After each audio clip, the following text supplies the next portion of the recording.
appoint members of the panel will politicize the process. Governor Reynolds and others say the process is already political and too heavily influenced by liars. The basic change that we're asking for is to have Iowans represented in this process. A constitutional amendment passed in 1962 set up the current system for choosing Iowa judges. The Judicial Nominating Commission interviews applicants and submits a slate of 3 nominees to the governor. The governor then appoints one of those nominees. Reynolds has appointed 2 justices to the Iowa Supreme Court in the past 7 months. For only the second time in its history, the National Pork Producers Council has canceled the Work Pork Expo in Des Moines. Jim Monroe, the council's communications director, says the decision was made out of an abundance of caution. We think the chances that African swine fever could spread to the U.S. swine herd by holding the event are very, very remote, but we can't say that it's zero. African swine fever is a viral disease that causes high death rates in pigs. It does not present human health or food safety risks. Monroe says an outbreak of the disease in the U.S. would be a devastating economic blow to the livestock industry. There's already a challenging environment that pork producers are operating in, and if we had an outbreak of African swine fever or foot and mouth disease, for example, that would immediately close our export markets. The National Pork Producers Council has hosted the World Pork Expo since 1987. The only other time the annual event was canceled was in 2001 when foot and mouth disease was detected in Europe. Despite the Expo's cancellation, the National Swine Registry, Certified Pedigree Swine, and American Berkshire Association are still planning a live hog show at the Iowa State Fairgrounds that typically runs in conjunction with the World Pork Expo.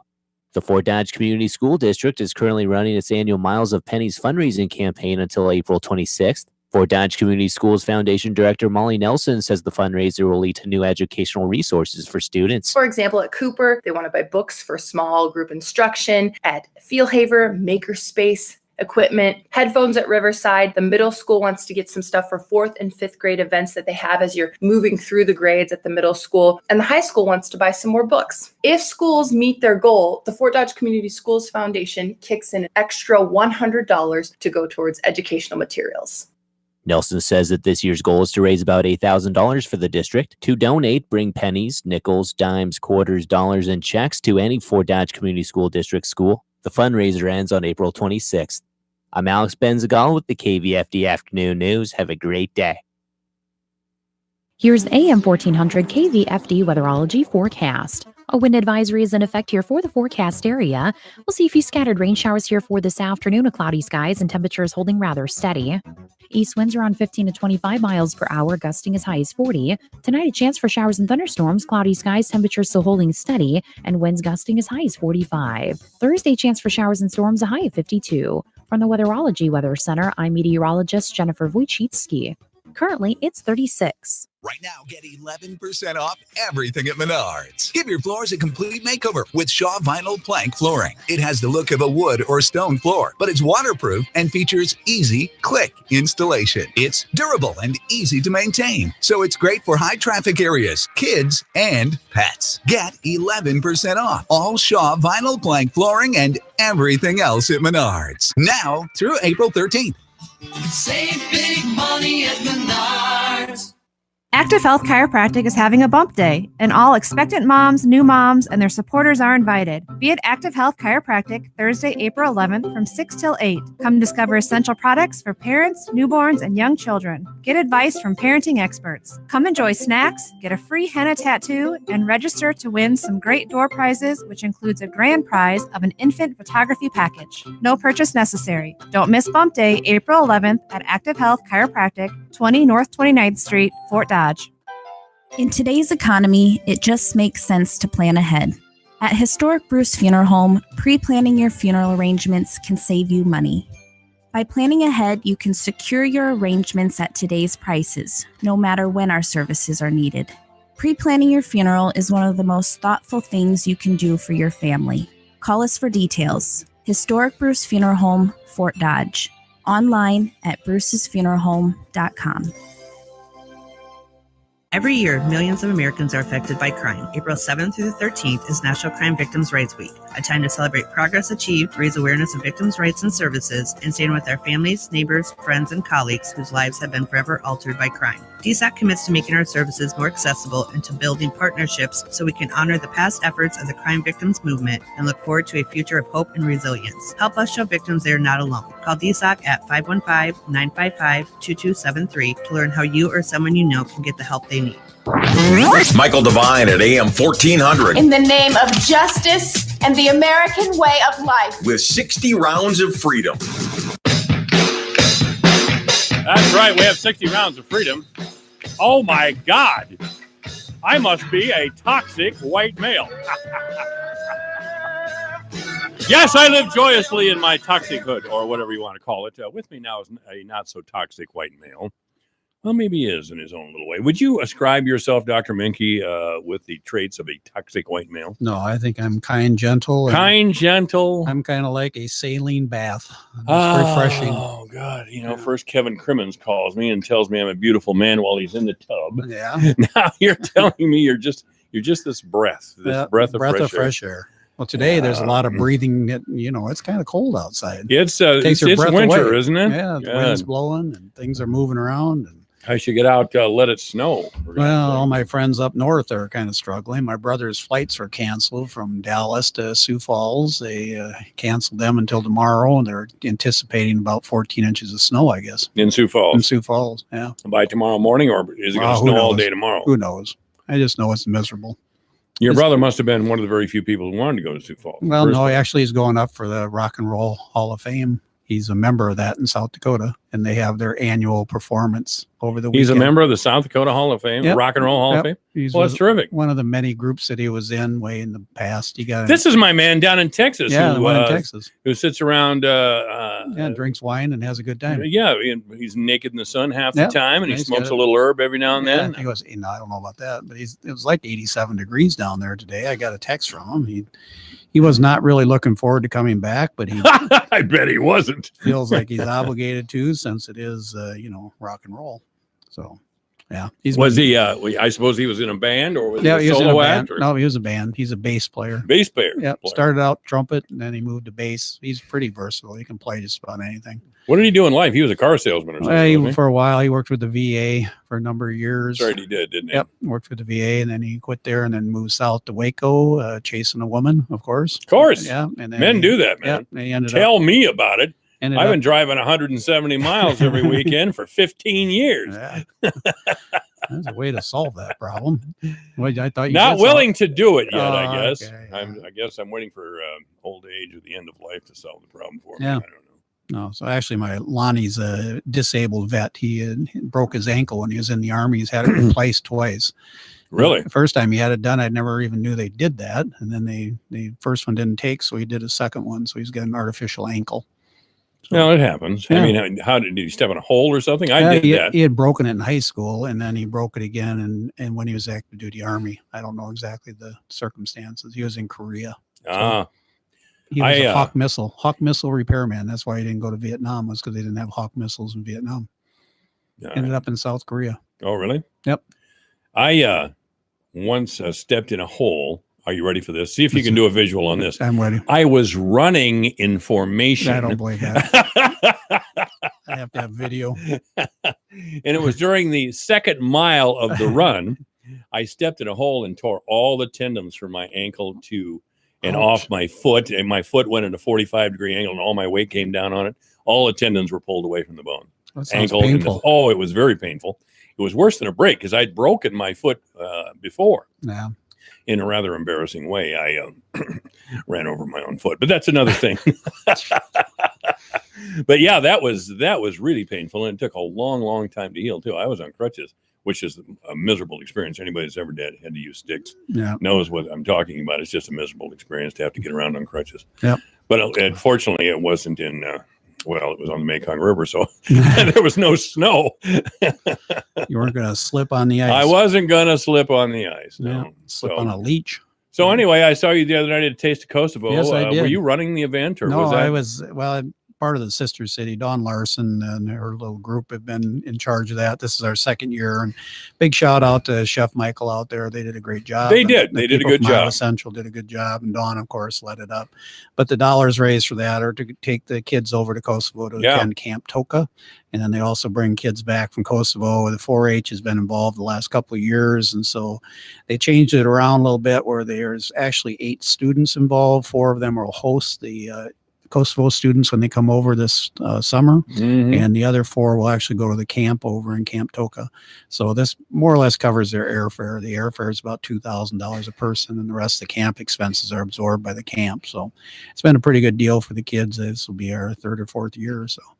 The meal was very good. A lot of that stuff I don't eat, but it's colorful, and it's not the same as what they serve in Kosovo. I was there last year, and it's more family style, like what they do down in the Mana colonies, where they just bring out plates and plates of food, and then eventually they get to the main course. So by the time I got to the main course, I was already stuffed. So. Well, I left early, of course. Yeah, you did, because you're a busy guy. No, I wasn't a busy guy. I just was tired, and I'm not used to eating that way, to be honest with you. Yeah, that it takes a while. It does. We were into 5-course meal. Oh yeah, yeah, and and we had how many people there? I must have been about 100, and I think there's just was there over that many? Yeah, there was just over 100 tickets sold. There was a bunch of folks there, and the staff again. And I'm always impressed out at Willow Ridge with the staff there and the Iowa Central people who serve food out there.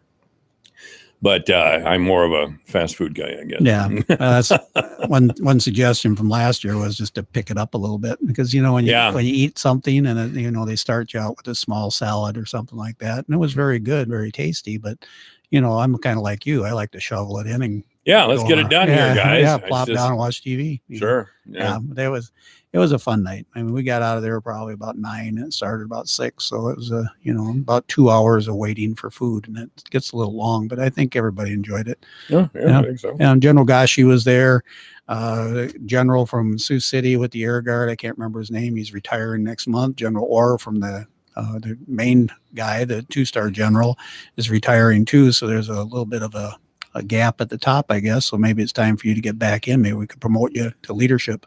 Leadership in what? In the National Guard. Don't you think you'd be a great leader? Yeah.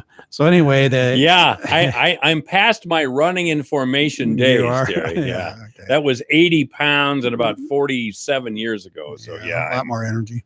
Yeah, but General Gashi was his last night. We were down there the night down in Des Moines the night before for his going away party in Des Moines. The governor was there, and General Orr, the ambassador from Kosovo was there, and there was about 200 and some people down at the National Guard Center, and it was kind of a farewell to General Gashi, who's been kind of the spearhead of most of the Kosovo-Iowa relations. I first met him a number of years ago at Camp Dodge when he was the military attaché to the Kosovo ambassador, and then he was made the consulate general of the consulate in Des Moines, and he's always there every time there's a crew from Iowa that goes over there. He meets them at the airport and basically ushers them around Kosovo. So he's well respected, and he's a good man. So we're going to miss him. I haven't met his replacement yet. I don't know if they've notified anybody, but we gave him a pair of running shoes because he does run marathons. Doesn't look like it, but he does run marathons. What sort of running shoes did you get him? I got him some Brooks Ghost 11. Brooks? Where do you get those? Ghost do you 11 get them Browns. Browns? You get them Browns. I went to talk to Greg Girard and his staff, and I told them what I wanted. And of course they had, 1,000 pair of them sitting there. So it's a very popular marathon shoe. It's one that a lot of runners use. So it's a lightweight running shoe. I don't know anything about it because obviously I don't run either. I'm more comfortable in my narrows. And this may surprise you, but I'm anticipating actually starting to walk with the goal of running. Chuck Grassley, Senator Grassley. Every day. He was, when I first knew who he was still a congressman. He was an overweight guy. Not huge, but he was an overweight guy. He started running when he was 65. Yeah. And look at him now. Yeah, he runs 2 to 3 miles a day. Every day. Yeah. And he started, again, when he was 65. Yeah. And the last time I interviewed him on air, I asked him about it. And he said, well, what you don't want to do is start trying to run 2 miles every day. And I thought, no, not a problem, Chuck. Browns does have that fit night on Thursdays. They do during the summer. I was going to take advantage of that. Yeah, and they do the walk. I mean, I see them out there all the time. They walk, they run. I mean, there's some diehards like Wagner. You get him out there and he probably runs laps around everybody and laughs while he's doing it. Wagner's another one. When I first met him, he was a little tub. But, I had lunch with him last week. Matt's a good guy. And he's He looks athletic. Yeah, he ran a marathon here last year. He did. Yeah, Wow. So he did a good job. At How old that. is he? 45. 40. I suppose? Yeah, he's got to be mid to late 40s. I would think. Yeah. I see his son had just turned 13, so you could do the math. I don't know. Well, yeah, the older son that was Yeah, it was a one good at athlete. Iowa. Yeah, He's a good athlete. I can't remember what his sport was. yeah. Now. He's Was it got running? Running. Yeah, he's got a couple of boys that are down at Iowa now. Both of them very, very intelligent. Obviously from Tanya's side of the family. Uh-huh. Yeah, little jab there, Mhm. Mike. Matt, I mean, yeah. So anyway, talking about Grassley, the DC trip is going on. We do have a contingent out there, which is part of the reason your show is suffering this week, is Matt's out there and Nevin's out there, Lydia's out there, Mark Campbell, Nick Carlson.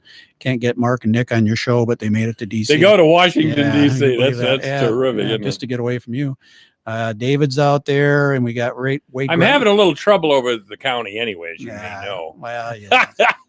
Danklaw will show up. He doesn't have anything to do. He's a good guy. If you can get him between card games, he'll be more than happy to come on. All right. Wade Greiman from Snyder. He might be here today. Now, Luke Huggins, Derek Anderson with McClure out there. Kelly Halstead's out there, and Jim Kirsten.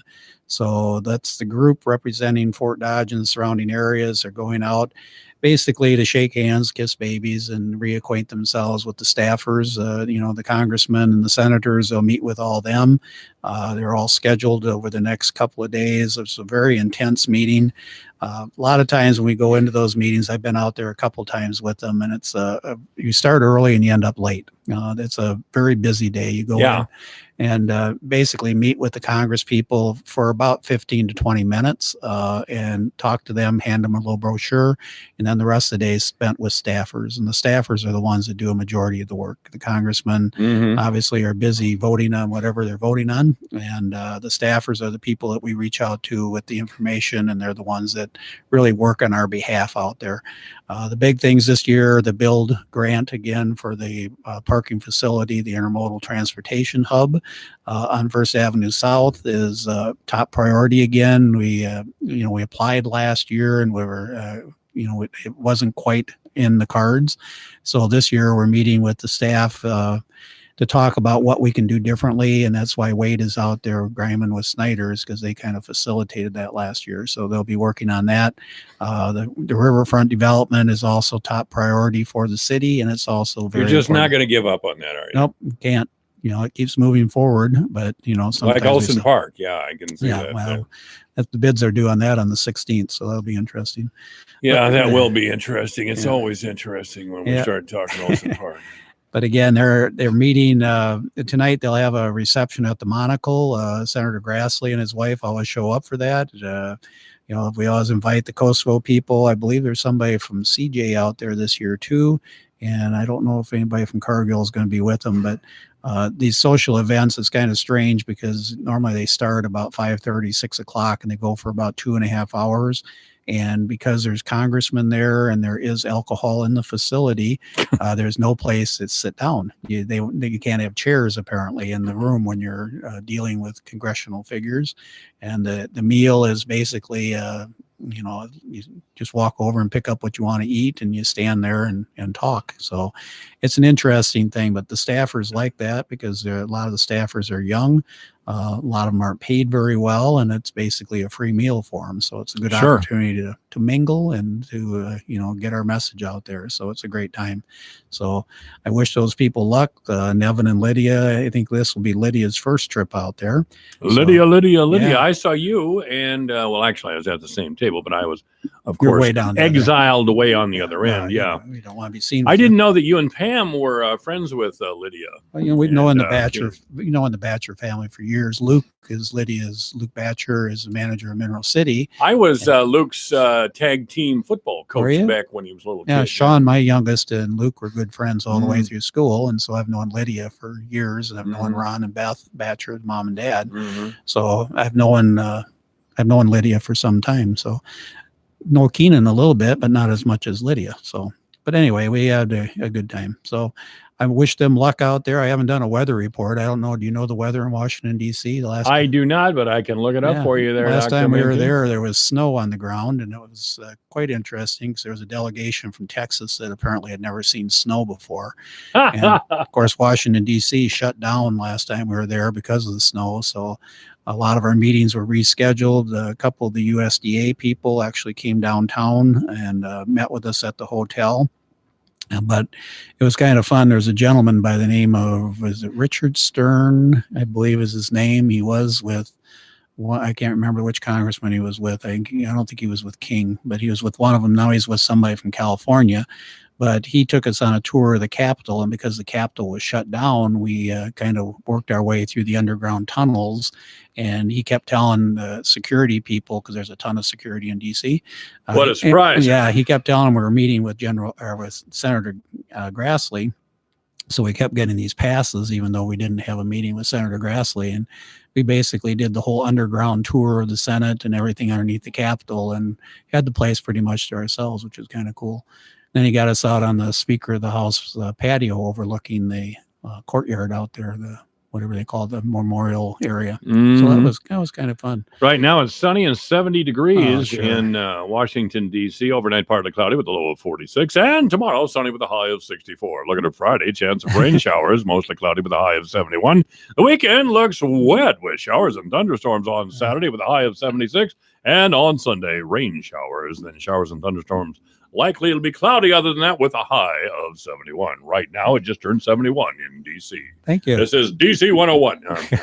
That's an actual radio. That's an actual radio station in Washington, D.C. We were out there. I remember Mark Campbell and I were at Arlington a few years ago, and it was snowing, and it was just miserable because we weren't dressed for it. And that was in March, and it was quite bad getting around. But it's interesting in DC. We don't have Uber in Fort Dodge, but out there, it's virtually everybody uses Uber, and it's very convenient when we travel in groups like that. You get 5 or 6 people. A car pulls up, you jump in, and they know who you are. They already got your credit card, and they take you to where you want to go. And DC traffic is terrible, so it's nice to have somebody who knows where they're going. So that's going to be interesting. I hope they get a lot of work done. I did see some of the write-ups that they're doing. Dawn Larson, again, has been kind of the motivator locally for that, and does all the scheduling, and that the scheduling is in a constant flux because the senators and congressmen have a lot of meetings to go to, except for one of our representatives doesn't have too many meetings to go to, but he finds plenty of things to stay busy, I'm sure, during the day. That would be Congressman King. That's right. Yeah. I read that article that you put on the Washington Post last week about what does Steve King do all day. That was interesting. But those guys stay busy because, it's like when we go out there, there's probably 50 or 60 different groups that are kind of wandering around visiting their senators and representatives. And so there's a lot of activity, a lot of meetings, a lot of information is shared. We hope that some of it sticks, and that's why we more or less talk to the staff members, is because they are the ones that more or less run the office. And we hand the senators and representatives pretty pictures and a lot of descriptions. And I'm not sure how long that sticks in their hands because the staff members basically run those offices. So really? Yeah, they're nice people. We've had good relationships with a lot of them because most of our representatives have been out there for some time. And David Young a few years ago used to meet with us. We met nice with him. Guy. Nice guy. He got booted. You got Cindy Axney out there. Cindy Axney, yeah. She looks like a dude, yeah. No, but I'm sure she'll do fine. That's an insult? What? Yeah, it is. Yeah. Oh, is it? Oh. Yeah. But anyway, I don't know if they're going to meet with her. Typically, they do just a courtesy visit with David Young in the past. Mm-hmm. And he was, he'd come out from behind his desk, he'd sit down and with a piece of paper and a pencil, and he'd say, I don't represent you, but what can I do to help you? And we'd sit and talk for 20 minutes. So it's a great thing. Joni Ernst is a little bit more difficult to get a hold of. She's very busy. She's very active, a lot of caucuses, a lot of committee meetings. And, if we can get 10 minutes with her, we appreciate it. And again, that's where the staff comes in handy. The national and state Democrats have Joni Ernst in their sights. They think she's vulnerable and she can be taken out by a liberal woman from Polk County. We'll see. I don't think so. We'll see. Yeah. Anyway, Dr. Terry Menke is our guest.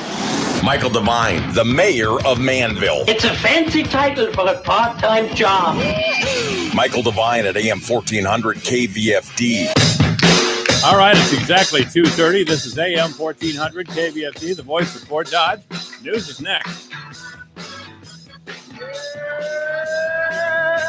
With the stock market at all-time highs, cash in your profits now and invest in an asset that can potentially pay for up to 20 or more years.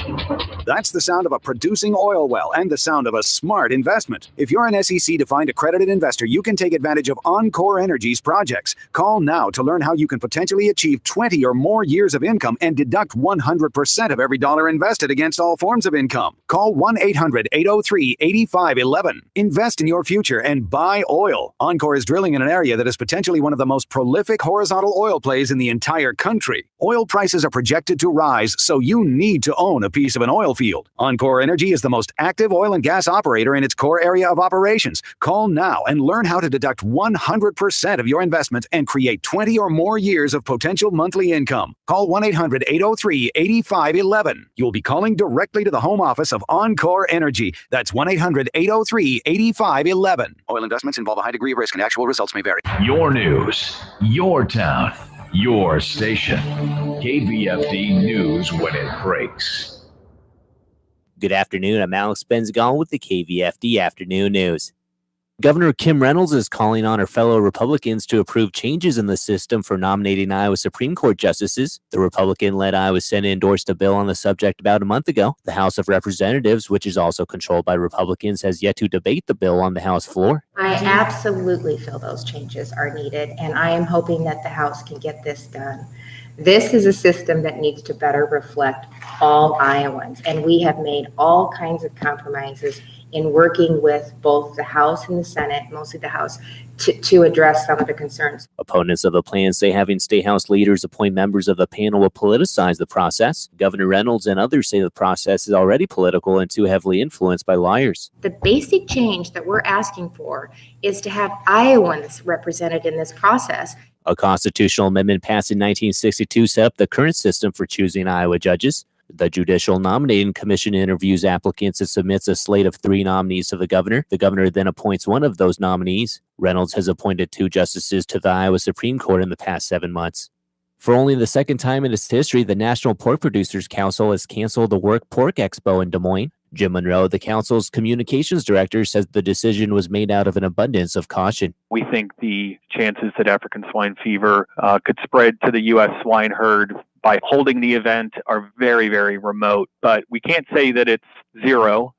African swine fever is a viral disease that causes high death rates in pigs. It does not present human health or food safety risks. Monroe says an outbreak of the disease in the U.S. would be a devastating economic blow to the livestock industry. There's already a challenging environment that pork producers are operating in, and if we had an outbreak of African swine fever or foot and mouth disease, for example, that would immediately close our export markets.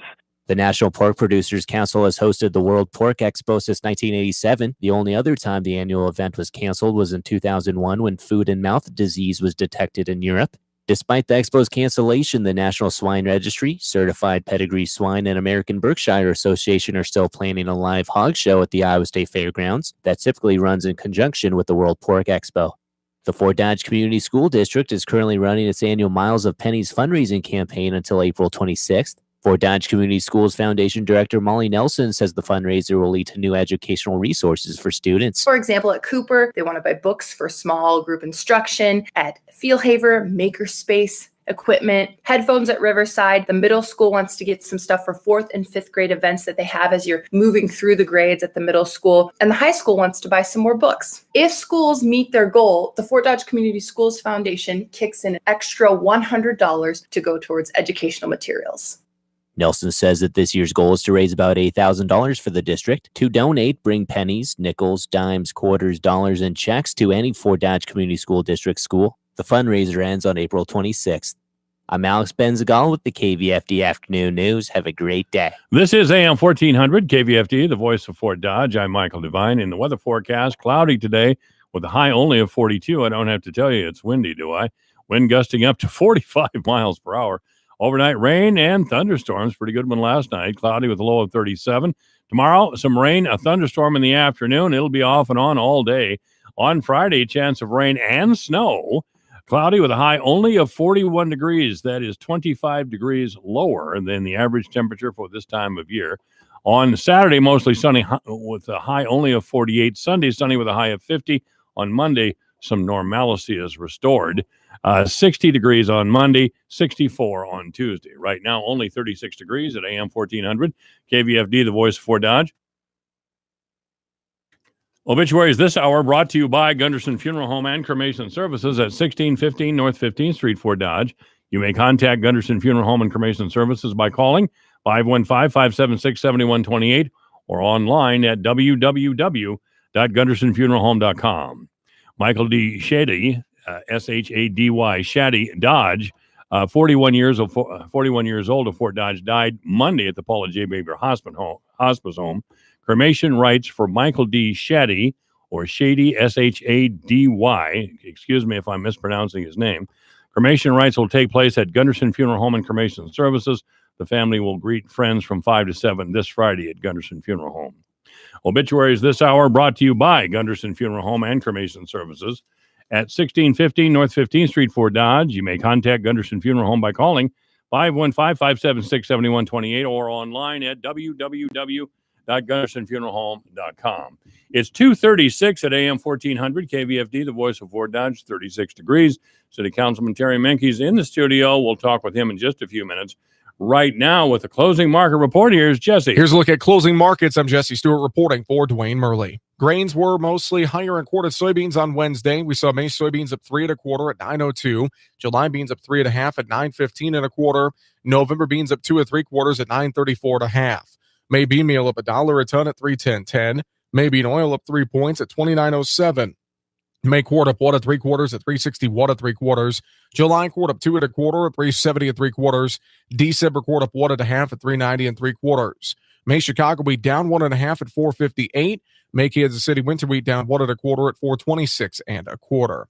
In livestock, cattle were lower while hogs were higher. On Wednesday, April hogs up 37 at 78.90. June hogs up 130 at 96.45, and July hogs up 147 at 99.45. Live cattle for April down 2 at 125.87. June down 40 at 119.95. Feeder cattle for April down 97 at 145.17. May feeder cattle down 95 at 149.22. I'm Jesse Stewart reporting. You reach for your sunglasses. You can't find your chapstick. You try to get the kids calmed down. You eat your lunch on the go. You send a text message real fast. You are not the only one on the road. And even if you were, taking your eyes off the road for even a second could cause you to wreck. You are responsible for your actions behind the wheel. 0 fatalities. That's the goal. And it starts with you. Brought to you by the Iowa Department of Public Safety, Governor's Traffic Safety Bureau. Powerful, effective, proven, tough, consistent, reliable. A lot of adjectives can describe a herbicide's weed control, but one only applies to Liberty herbicide. Superior.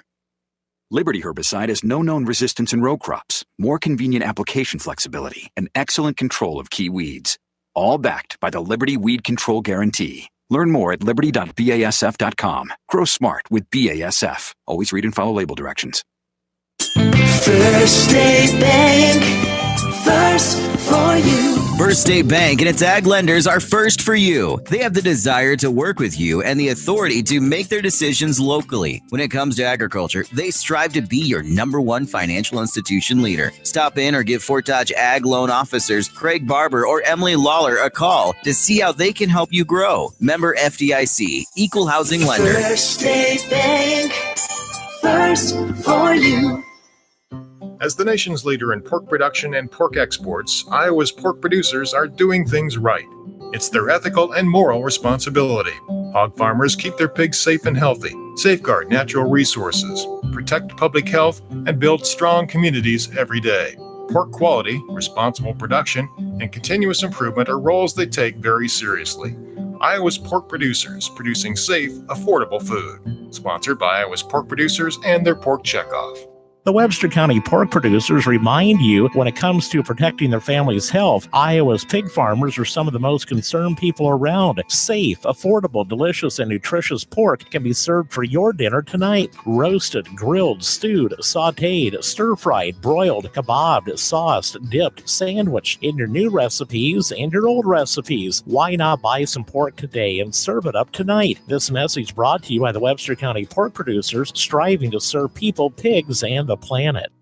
Even with advancements in seed genetics and traits, environmental factors can still chip away at your crop's yield potential. That's why Arista Life Science developed Unlock 5, strategies designed to maximize plant development efficiency at each stage of the crop life cycle. Unlock 5 promotes stronger plant health and your crop's ability to endure stress, helping release more of its true genetic potential and optimizing return. Talk to your Arista Life Science rep or visit unlockyourcrop.com to learn more. Corn and soybean growers have a new in-furrow partner that can take convenience and productivity to new levels. Introducing Tepera Plus, fungicide plus insecticide from Arista Life Science. Extremely compatible with liquid fertilizers, Tepera Plus combines a highly systemic and residual fungicide, fluoxystrobin, with the insecticide bifenthrin to help your crop start healthy and finish strong. Ask your retailer about easy-to-use Tepera Plus. Tepera Plus is a restricted-use pesticide. Always read and follow label directions. Michael Devine, the mayor of Manville. It's a fancy title for a part-time job. Michael Devine at AM 1400 KVFT. Yeah, this is AM 1400 KVFT, the voice of Fort Dodge. If you'd like to join this program, please call 515-955-1400. That's 515-955-1400. Or you can join us on YouTube. Go to youtube.com, type in 1400 KVFT. And there we are. By we, I mean myself and the Reverend Dr. Terry Menke, poet, warrior, porn star. And apparently a connoisseur of great food from Kosovo. So there we are, ladies and gentlemen. Whip it on us, Doctor. Oh, yeah. The wealthiest guy in town. All right. Here, let me turn up your microphone. Yeah, turn it up so people can actually hear me. I'm probably tired of listening to you anyway. Already, yeah. Yeah. Are you familiar with Rankin Motor Company? Why does that name sound familiar? They're, Rankin Motor Company. Yeah, we bought their building the other night. Oh, down there. 901 First Avenue South. One Right. that you drive up on the side next Yep, to Bruce's. yep, Yep. We bought that, and we're going to demo that probably in the next month or two. What's it going to be? It was going to be an empty lot, but we're hoping to put it yeah, when it's all done. Oh! Yeah. We have big plans for this. Oh, actually, it's our 150th year anniversary, of our charter, or the Fort Dodge Charter. And there's a public art piece that's going to be developed. Eric Anderson and the 150 anniversary group is working on that. I understand they did come up with a final drawing. I haven't seen it yet, but they were going to put it down by the library. And in discussions, I kind of talked to Eric, and I said, there's a possibility we could put it on the corner across from the court or from the city hall. And so we ended up buying this, and now I think the plans are to put the public art piece on the corner, make a little plaza there right across from City Hall, and our soon to be redeveloped Warden Plaza if we ever get it redeveloped. So that's our plan for that area. Probably parking, plaza area, some green space, and just basically make it look a little bit nicer than what it is. That's I did looked up last night that Rankin Motor. The first mention I found was 1912 with that. It was Tremaine, and Rankin Auto Company. 1912, March 21st was the first time I was mentioned. And it actually went, I think, until the 40s as Rankin Motor Company, and they sold Dodge and Dodge trucks and Plymouth cars.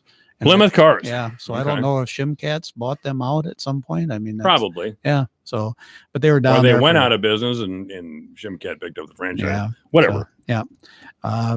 So we did buy, there were 3 properties that we acquired on Monday night. One of them's on the intersection over there by 15th Street and First Avenue South, which we talked about last week. That project is going to be kicked back probably until next spring because it's getting a little late in the year.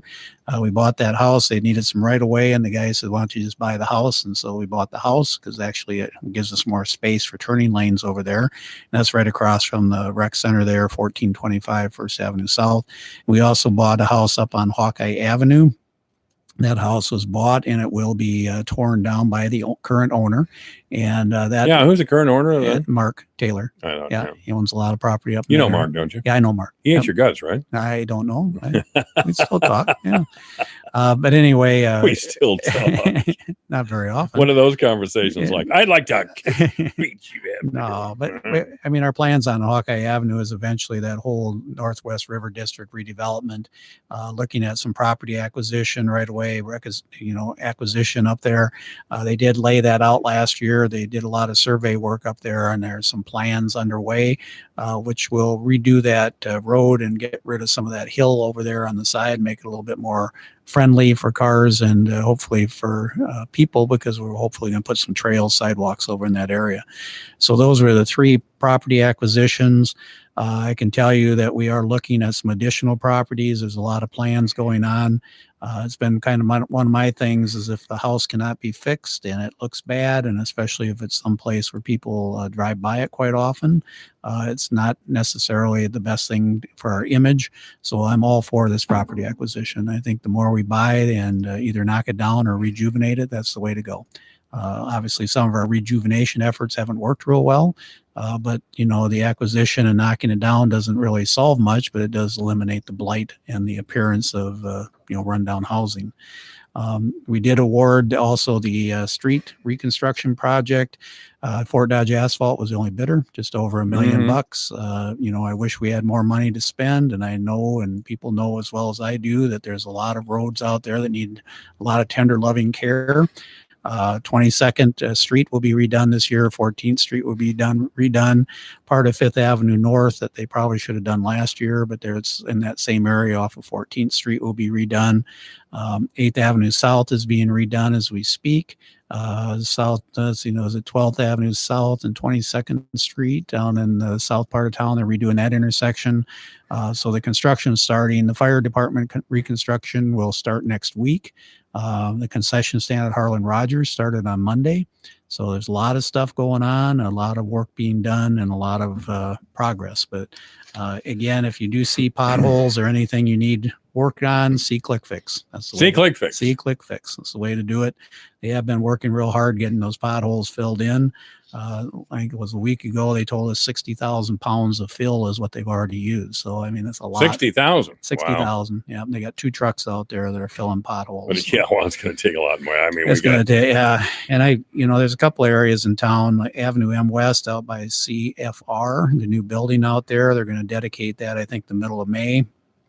They did have to cut that road up, and the road was in bad shape anyway out there by the youth shelter and the new building.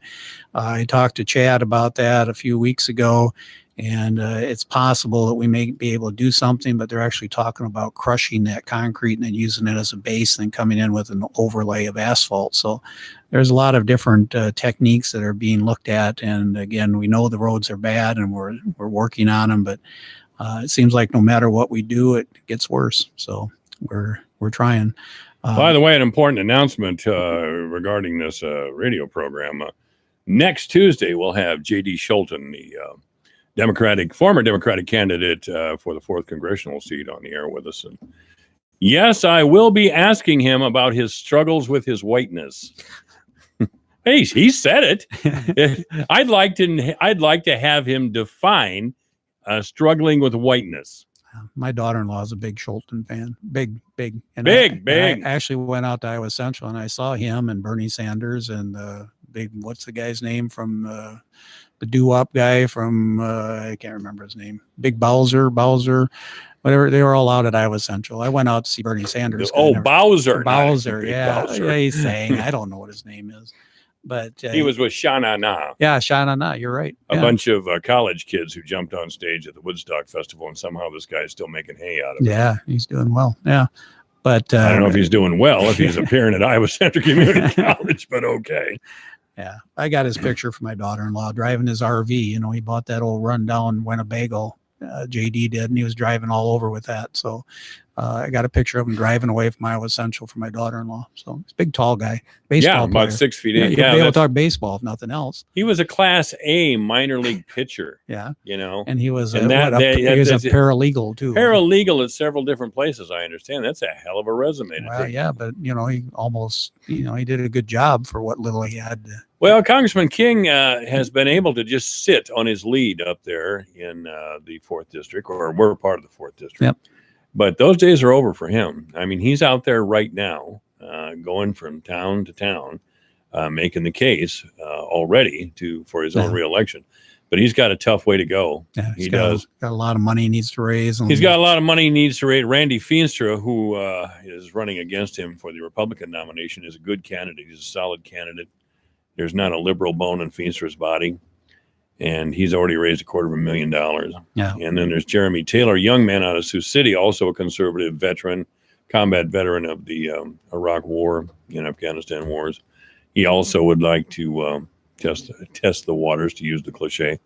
But yeah, Congressman King, especially in light of the fact that he doesn't have anything to do right now, he's going to be in for a tough one. Not from the Democrats. The congressional 4th is just not a district that the Democrats can win yet. Maybe in the future, after I'm dead, hopefully. But it's mainly a group of conservative rural white people. Get over yourselves.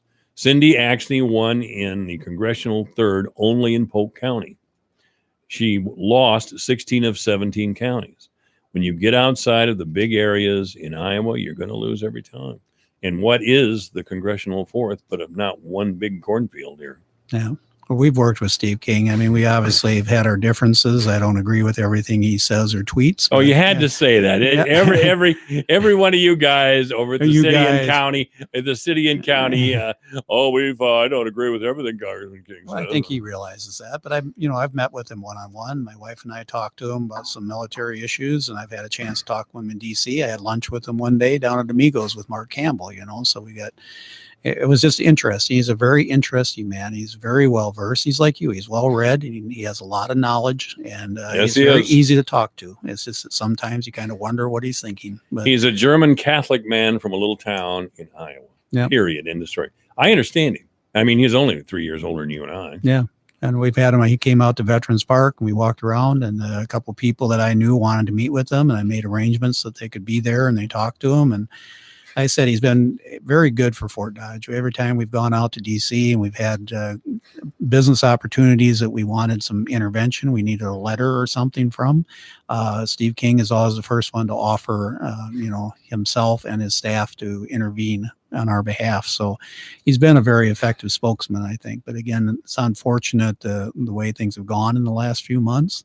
But that's the nature of the beast, I guess. Any publicity is good publicity as far as he's concerned. But I just wish that sometimes he didn't do what he does. But again, he's been very good for Fort Dodge.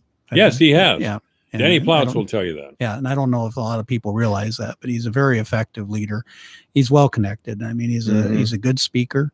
And like I said, you can talk to him, and on a one-on-one basis, he's the nicest guy in the world. And I mean, at the Highway 20 ribbon cutting, you talk about his problems. And I mean, Sherry Washington and her aunt were over there.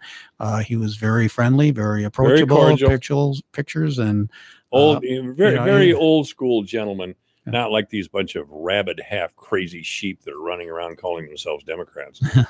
But again, I don't agree with everything he does and says, and I'm sure his wife probably hits him every once in a while trying to get some sense into him. But I just, I wish him nothing but the best. But he's got his work cut out for him. So, yeah.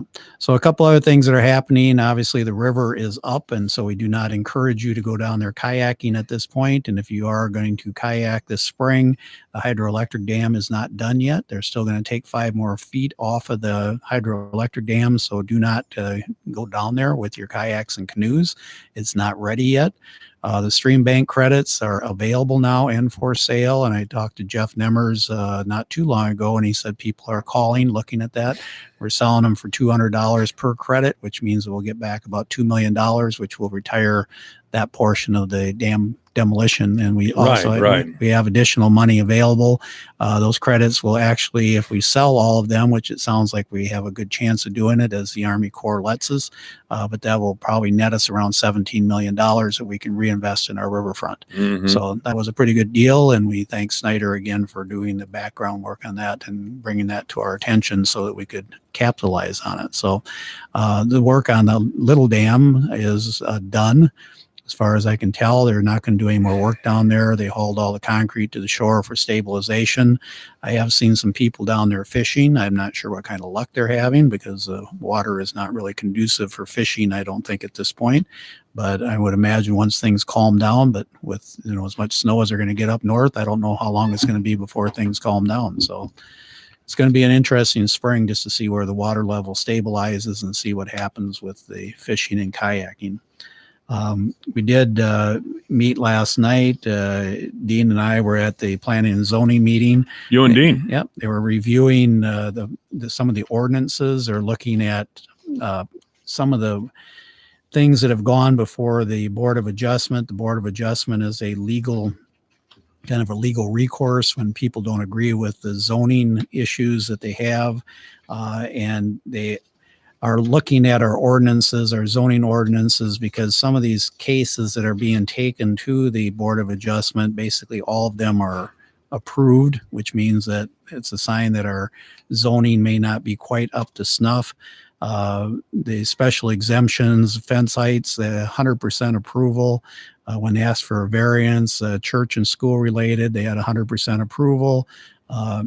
Signs are about the only thing that people want to put up, that our zoning has a little bit of a, I guess, more stringent control. When they go to the Board of Adjustments, about 60% of them are approved. And setbacks, about 2/3 of them are approved. So basically what they're trying to do is streamline the zoning so that we don't have to burden the Board of Adjustment with all these things that are kind of routinely rubber stamped. And I think going through it more or less line by line, I think it's keeping Carissa and Maggie pretty busy up there. And I think the planning and zoning is meeting twice a month now to go through this kind of line item by line item. Last night they were looking at some of the ordinances as far as pets and animals, and right now we have ordinances about dogs, cats, and ferrets. I never have quite understood. I didn't realize we had a ferret problem in Fort Dodge, but Didn't either, and I'm not glad to hear that we do. Well, apparently that's quite a concern. But let's go to the phones here, Dr. Menke. This is AM 1400 KVFD, the voice of Fort Dodge. Good afternoon. You're on the. Well, you're cutting in and out something fierce for some reason. I just feel like it, I guess. I just was curious, since they got all this extra money for stuff to do improvements on the river and stuff, where they took out all the dams and stuff, they're going to send any money down to help the people of Lehigh since it flooded when they took the dams out? I think if you do your research, you'll realize that Lehigh has flooded every year since it was formed. The dams have nothing quite like that. The dams have nothing to do with any flood control issues. Never have. They weren't designed for flood control. And Lehigh is sitting in a river valley, and that's just the nature of the beast. I don't think removal of the dams had nothing to do with that. All right, just kind of a strange coincidence. No, it wasn't. Do your research. We had a lot of snow. We really did. Yeah, you got to quit saying that word. What's that? Snow? Yeah. Oh, I'm sorry, buddy. It's It's coming back, man. Making a big comeback in the middle of April. Yeah, a friend of mine was up in Sioux Falls delivering this morning, told me it was pretty ugly, said it was icing so hard up there it caused him to have a nosebleed and face getting all red from getting beat up by the ice. You knew somebody in Sioux Falls and you're admitting to it? That's unusual. All right. Hey, thank you. You guys have a good one. Talk to you later. Right. Yeah, I've heard that theory before, that Fort Dodge is plotting to flood Lehigh. That's not true. That dam was never intended for flood control. I mean, even going back in the original documents, I'm sure it was mentioned, but the first dam down there was 1862, and it was basically bound up initially for a mill, a grain mill. And then as time went on, it was for hydroelectric. They put the boards up there to maintain a constant water supply to do the hydroelectric. It had nothing to do with flood control. Never has been, never was designed for flood control. One quick thing I wanted to mention is the LED conversions. We are working on that. They're looking at converting all the lights on the bridges over to LED to get rid of the orange halide or what lights that are on there. And I also requested through the downtown SMID group, the Main Street group, the safety brightness of downtown. So we are going to do from Central Avenue up to 15th Street. From the square will be done hopefully by the end of May. So it's going to be a lot brighter and prettier and hopefully a little bit more walkable downtown, be a little bit easier to get around in the dark. So those are great things. Just be careful on the sidewalk by the Warden Plaza on 9th Street because that vault it's been in bad shape for some time, but apparently somebody tripped and fell over there on the sidewalk. So now they're trying to get the metal plate over there to kind of stop people from getting around on the sidewalk by the Warden. It's dangerous. Well, you've done a wonderful job today, Terry. Thank you. Yeah, this has been another chapter, and wow, are we getting radio stuff done? history? Radio history. Radio history. Well, our guest has been Dr. Terry Minke, poet, warrior, porn star, and he'll be back hopefully next Wednesday to thrill us again with his tales of daring do. 3:00 in the afternoon, KVFD, Fort Dodge, Iowa. If you're into cars or just want to learn a thing or two, tune in every Saturday afternoon from 2 till 4 for the Under the Hood Car Show on AM 1400 KVFD, Fort Dodge. New claims about a border crisis on Lisa Brady, Fox News. The president opening up what was supposed to be a closed campaign event in Texas and letting supporters share their own concerns about border security. Fox's Gernal Scott with more live. Lisa, the president says people are fearing for their safety because of the border. He also voiced his frustration about border security and the need for tougher measures to curb the migration. At one point, he blamed Honduras, Guatemala, and El Salvador for deliberately sending their worst. Those countries are sending them because they don't want them in their country. They're sending them to the United States because they think that the people of the United States are stupid. He also criticized some judges for ruling against his protection policies and Democrats for obstructing his security agenda, Lisa. And Gernal, the president's also signing 2 executive orders while he's in Texas, aiming to boost U.S. oil and gas production. Amongst other things, President Trump is directing the EPA to review and update its guidelines for the Clean Water Act, which some states have used to block pipelines from being built or delayed them for years. Fox's Garrett Tenney that could prompt new challenges from environmental groups. Attorney General William Barr grilled for a second day on Capitol Hill over the upcoming redacted version of the Mueller report and his summary's conclusion of not enough evidence for obstruction. Mr. Attorney General, the thing is, you put this out there. I mean, the president went out and tweeted the next day that he was exonerated. That wasn't based on anything in the Mueller report with respect to obstruction of justice. That was based on your assessment. Democratic Senator Chris Van Hollen pressing Barr to explain his decision. Barr says he will only discuss it after the Mueller report is out. Also telling lawmakers he is reviewing the origins of the Russia probe and whether surveillance on the Trump campaign was properly authorized. This is Fox News.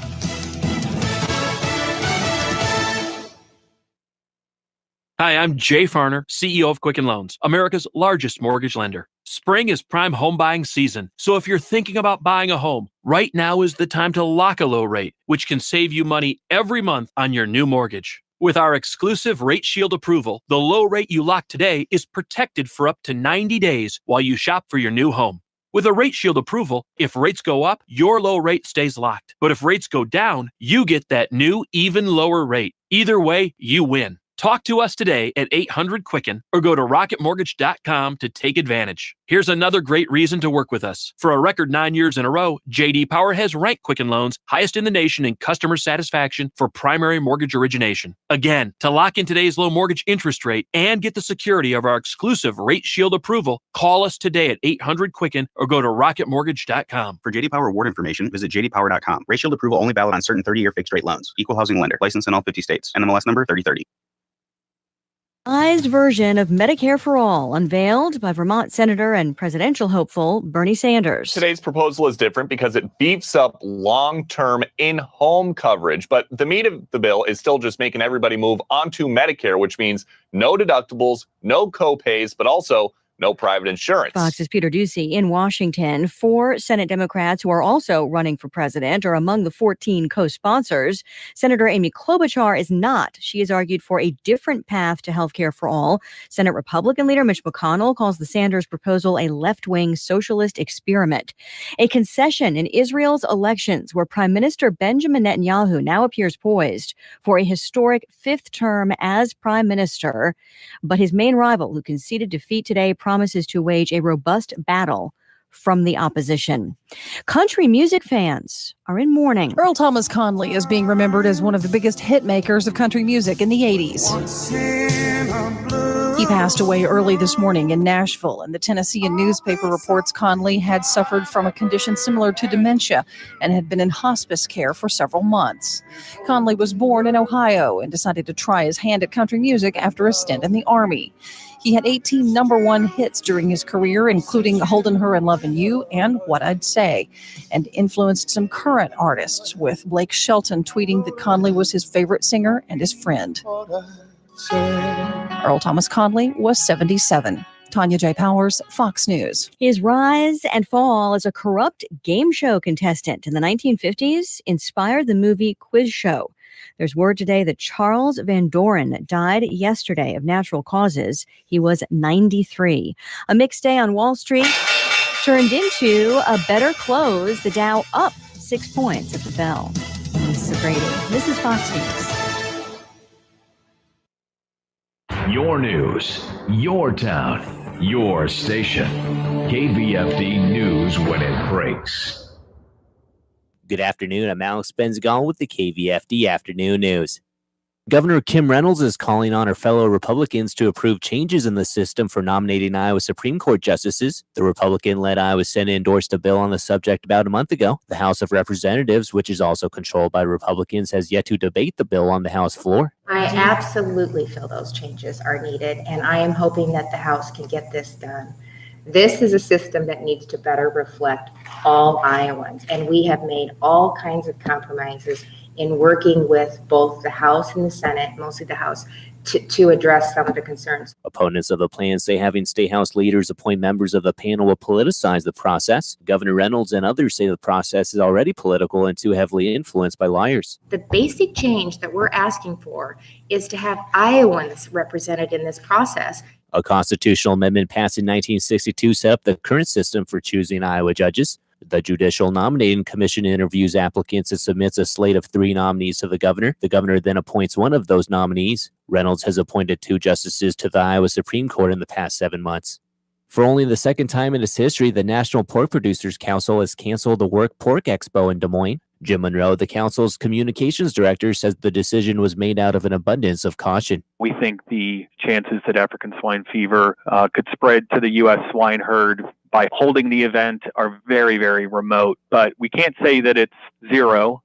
African swine fever is a viral disease that causes high death rates in pigs. It does not present human health or food safety risks. Monroe says an outbreak of the disease in the U.S. would be a devastating economic blow to the livestock industry. There's already a challenging environment that pork producers are operating in, and if we had an outbreak of African swine fever or foot and mouth disease, for example, that would immediately close our export markets. The National Pork Producers Council has hosted the World Pork Expo since 1987. The only other time the annual event was canceled was in 2001 when foot and mouth disease was detected in Europe. Despite the Expo's cancellation, the National Swine Registry, Certified Pedigree Swine, and American Berkshire Association are still planning a live hog show at the Iowa State Fairgrounds that typically runs in conjunction with the World Pork Expo. The Fort Dodge Community School District is currently running its annual Miles of Pennies fundraising campaign until April 26th. Fort Dodge Community Schools Foundation Director Molly Nelson says the fundraiser will lead to new educational resources for students. For example, at Cooper, they want to buy books for small group instruction. At Fieldhaver, Makerspace, equipment, headphones at Riverside. The middle school wants to get some stuff for 4th and 5th grade events that they have as you're moving through the grades at the middle school. And the high school wants to buy some more books. If schools meet their goal, the Fort Dodge Community Schools Foundation kicks in an extra $100 to go towards educational materials.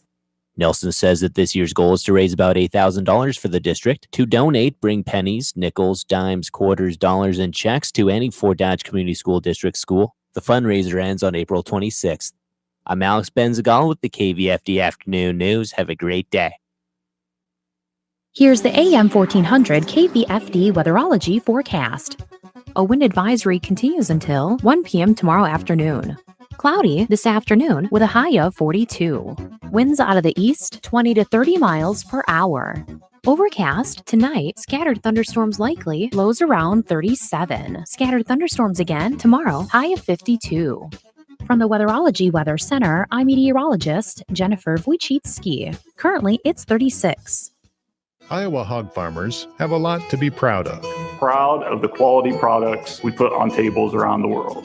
Proud of the strides we make to protect Iowa's natural resources. Proud of the number of Iowans we're able to employ in safe workplaces. Proud to protect and promote animal well-being in everything we do. Iowa pork producers are proud because they do it right. And that's something all Iowans can take pride in. Sponsored by Iowa's pork producers and their pork checkoff. Iowa's pork producers work hard daily to produce safe, affordable food. Through the industry's We Care initiative, hog farmers are firmly committed to doing things right. That means keeping their pigs safe and healthy, safeguarding natural resources, protecting public health, and building strong communities. Producers fully understand the importance of pork quality, responsible production, and continuous improvement.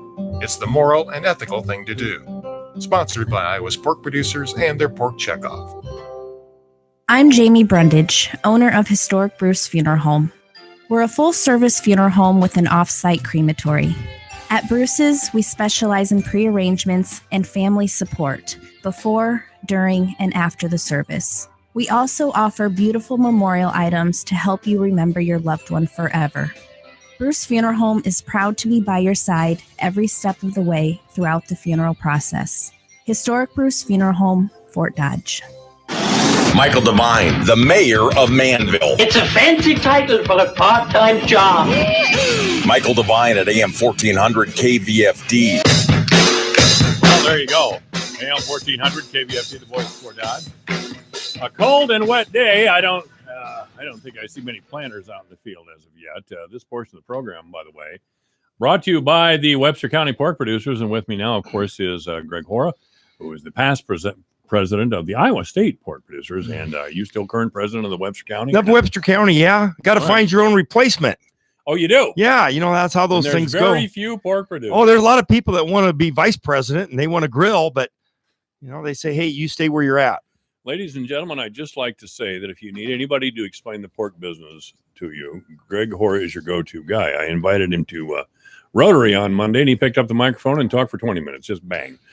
You're good, buddy. I got to tell you. And stop when I was told to stop. Yeah. Well, yeah. But you and I, we banter back and forth pretty good about not just pork producer activities and pork industry, but about all of agriculture, because it is pretty important to not just the farmers in this area, but a lot of businesses in this part of Iowa also. Well, let's talk about labor first. There's so many things to talk about here today. Wow. I mean, we're all over the news today with the cancellation of the Pork Congress. Yeah, we'll talk about that in a little bit. But let's get this labor thing out of the way, because every time you mention labor, it kind of lights me up a little bit. So let me tell you and your listeners, I might have shared this a little bit with Mike on Monday at the Rotary Group, but I had the opportunity to go to Des Moines on Sunday night. Never been to the tallest building downtown Des Moines there, and the Embassy Club, where there was a agriculture event, which is called the Culinary and Restaurant Association of Iowa, has a wine and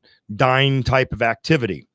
And it's on a Sunday night, so people don't get out of hand by all means. But now this is Sunday night. Yep, as this was 4 days ago. And the reason that I was there along with 9 other pork producers is that we help sponsor this diverse event with restaurants, not only of the Des Moines area, but the surrounding the Des Moines communities, what they call the Golden Circle. But it was part of it was because we featured the main entree, pork, and we donated that so that we can get our message about pork into other areas of the community and restaurant food associations that we maybe don't have a footprint in. So that's why we sponsor a table, and we get 10 people go there and they say a little spiel about pork. But, Mike, and to your listeners out there, when the MC, a woman who I end up visiting with quite a bit that night on three different occasions, that when they talked about the need that is the greatest in the restaurant and food industry, that was labor. Yep. And when you start hearing about all of those, restaurants, and I'm not just talking your Applebee's or other, types of restaurants like that, or your fast food restaurants that we have in our community or in other large cities, but you're talking about some of the restaurants that are maybe in their smaller towns, or maybe they're only open Wednesday through Sunday. Right. And they have a niche. And there's a lot of those type of restaurants in large population areas, just like we have here in Fort Dodge. Webster City has some of those niche restaurants. So does Humboldt. So does Clarion. So, we try to uphold those. And of course, we were there because of the pork message. But labor is the issue. And I was in the meeting yesterday with Cultivation Corridor. Some of your listeners have heard me speak about that. Oh, yeah. Debbie Durham, Economic Development Director, and Iowa Finance Authority involvement she has with the state of Iowa. A lot of fun. Mostly talking about labor around the state and what's needed. But I want to tell you, the Des Moines Partnership, which is like the Des Moines Chamber of Commerce Group, the Des Moines Partnership leaders were there. And that is the number one issue in the Des Moines area, labor through all the sectors. So we know what that means up here in Fort Dodge and North Central Iowa, and not only trying to fill our processing and our transportation facilities that we have, not just agriculture, but other related processing facilities. But labor is an issue all across the state. And so the issues that are coming about more so now in DC is the immigration policy. Can I offer some historical perspective? And what do you have there? Well, Henry Ford needed more people to work in his factories in Detroit. In the 1920s, 30s, and 40s, there was a great migration, it was called. African-American people living in the South moved to Detroit. Sure. Henry Ford sent labor recruiters to the South, and the county sheriffs in the South threw them in jail. And once they got out of jail the next day, he escorted them to the city limits and said, "Get back to Detroit, Yankee." Yeah. Our black folks down here, leave them alone, because they wanted the cheap labor. Well, Henry Ford did something. He paid a good wage and let it be known in the South. Yep. And rather than having his labor recruiters thrown in jail, the people came where the jobs were. Yeah. And for 30 years, people in Detroit had really good jobs. But my point being is Henry Ford attracted labor to Detroit because he paid a good wage. Yep. And he paid good benefits. Yep. That would be better than some of the other ideas I've heard. Well, and we are seeing that. We are hearing that. It is true in North Central Iowa that the wage scale is going up, and we do have a lower cost of living here than the Golden Circle of Des Moines area that I referenced earlier. And we all take pride in where we live. No matter where you live, you take pride in that. I hope so. And, that's something that we know, that the quality of life that we have here, we don't have nearly the amount of traffic and some of those other amenities that people maybe don't choose to participate in and have. But if they do and they move to other areas, that's, everybody has their reasons why. But anyway, that's kind of interesting as you asked me about labor and in some of those industries that are dealing with labor shortages right now. And hopefully our immigration policies can get worked out a little bit better so that we can have not just additional labor, but legalized labor. I would like respect for our labor laws. I know, and I brought this up when I worked around some chicken barns. I saw some awfully young people, probably that weren't 18 years old, working in those chicken barns. Yeah, I think those are the old days, though, Mike. Well, I hope so. I mean, granted, I'm talking about 20 years ago. Yep. And I hope that's the bad old days and they Sure. never come back.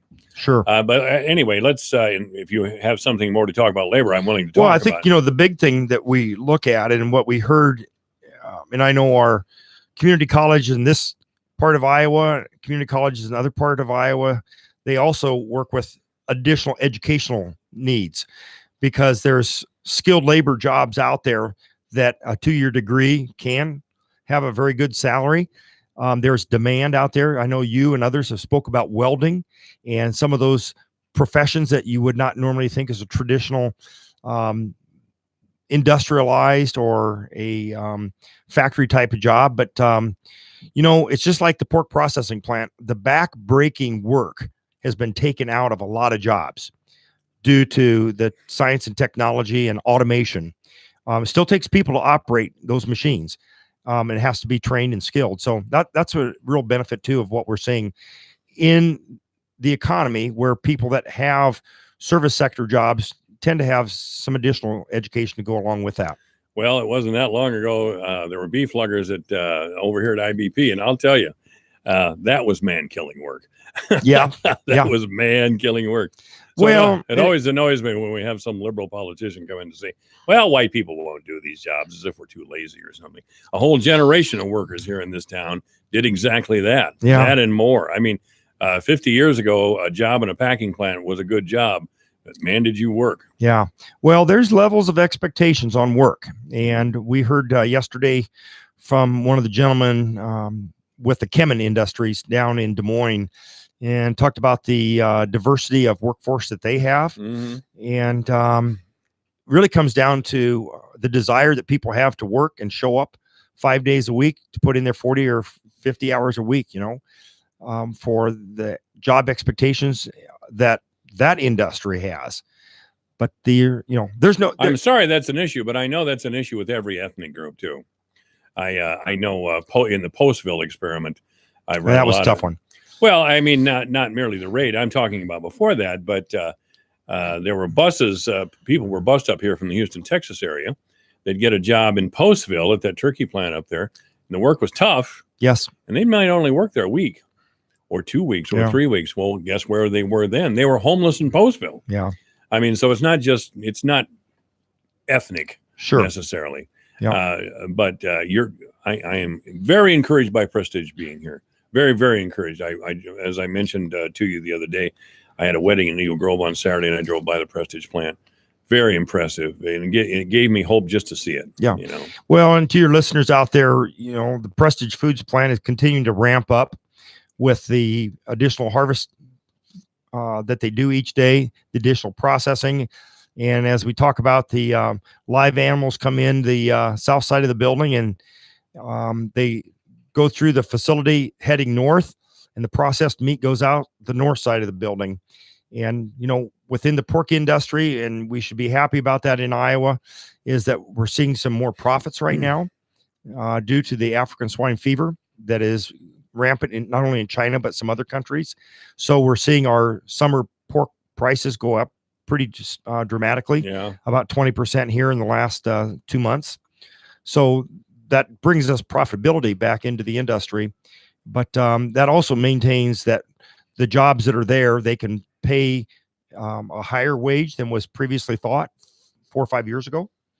And because now they're up and running, and we have the economy that's very dynamic right now, and very competitive for not just workers, but the competitiveness of salaries and benefits. Well, I tell you what, it has scared me.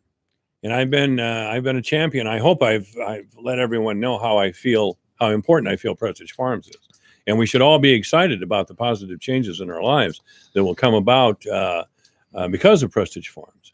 But I have been very, very concerned since that ship docked in New Jersey with pork from China. And China does not export pork, but the pork was then hidden in other products. Yeah, like pork bouillon cubes and ramen noodles and gelatin and those type of things. Yeah.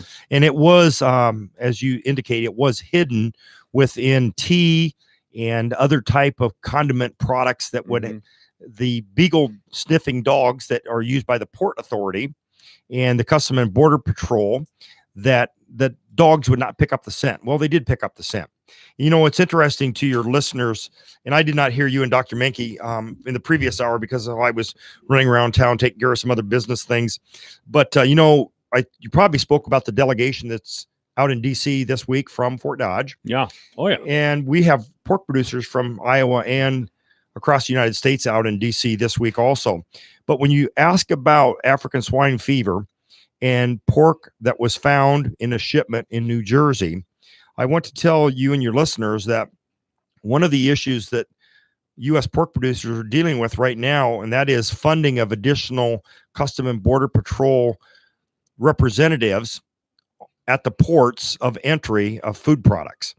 And this is very important to us from a secure food safety program, that we have food safety to our consumers that's overseen by somebody at the port when that food comes in. Mm-hmm. And so part of that legislation is to have an additional 60 workers at the ports. And that may not sound like a lot, but as we all know how budgets go, especially when it's government money, certainly 60 additional workers is a pretty big ask of money for training and the equipment and the facilities to be stationed at these ports of entry for U.S. Custom and Border Patrols.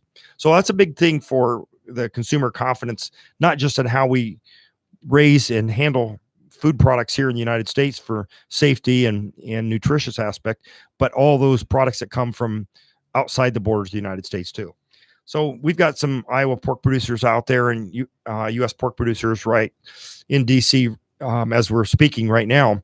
And, as we bring that up, and your listeners may have heard on some of your sister stations that the National Pork Producer Council did announce today that they would not be hosting the World Pork Expo in the first week of June.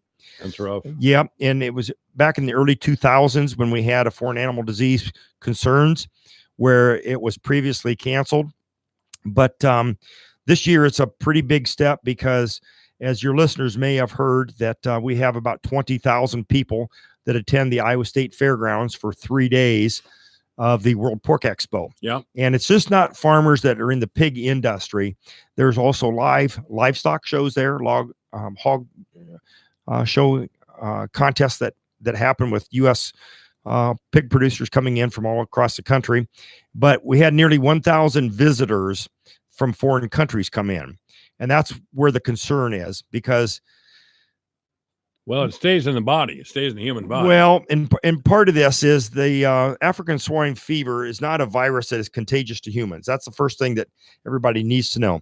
It's a virus that's passed from pig to pig in various methods, but it can be an organic material, so it could be brought in on people's shoes. I know you've had Steve Peterson in here, who just a month ago was in China and talked about some of the protocols that they had to go through. But when I had Bill Horn in here too, who said it is found in human feces and will remain there for 4 days. Now, that's we have to be the biosecurity around hog buildings has got to be airtight. Yep, and we are here in the United States and in Iowa. We talk about a secure pork supply, and we take into effect all the education and training for the biosecurity and animal, not just welfare, but the animal health standards that we try to maintain utmost concern with our pigs. But, we're just afraid, in the National Pork Council, as I have read the emails this afternoon before I came in here and heard some on the radio today, just concerned about the magnitude of the possibility of African swine fever being in the United States. The first thing it would do is shut down the borders for any exports of pork.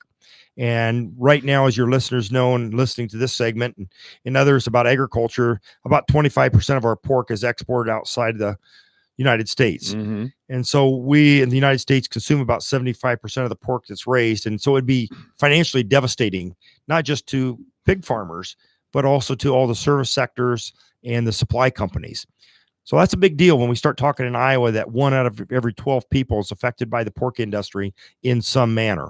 You're not good news, Greg, today, are you? Well, I tell you, you're always in here with good news, but today it's just it's a hassle. You mentioned the other day that the USMCA deal is unraveling. What's going on with that? Well, there's that's another one of those trade issues that we hope that cooler heads will prevail in Congress, but we all know what's going on in D.C. right now. We're house divided out there. And even when the Republicans had control of both houses and the presidency, they were still divided.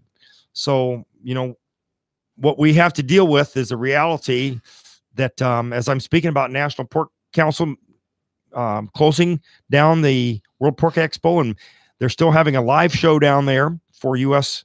exhibitors, but we're just concerned about those foreigners that might come here. And if we would have a disease break, how financially devastating that would be.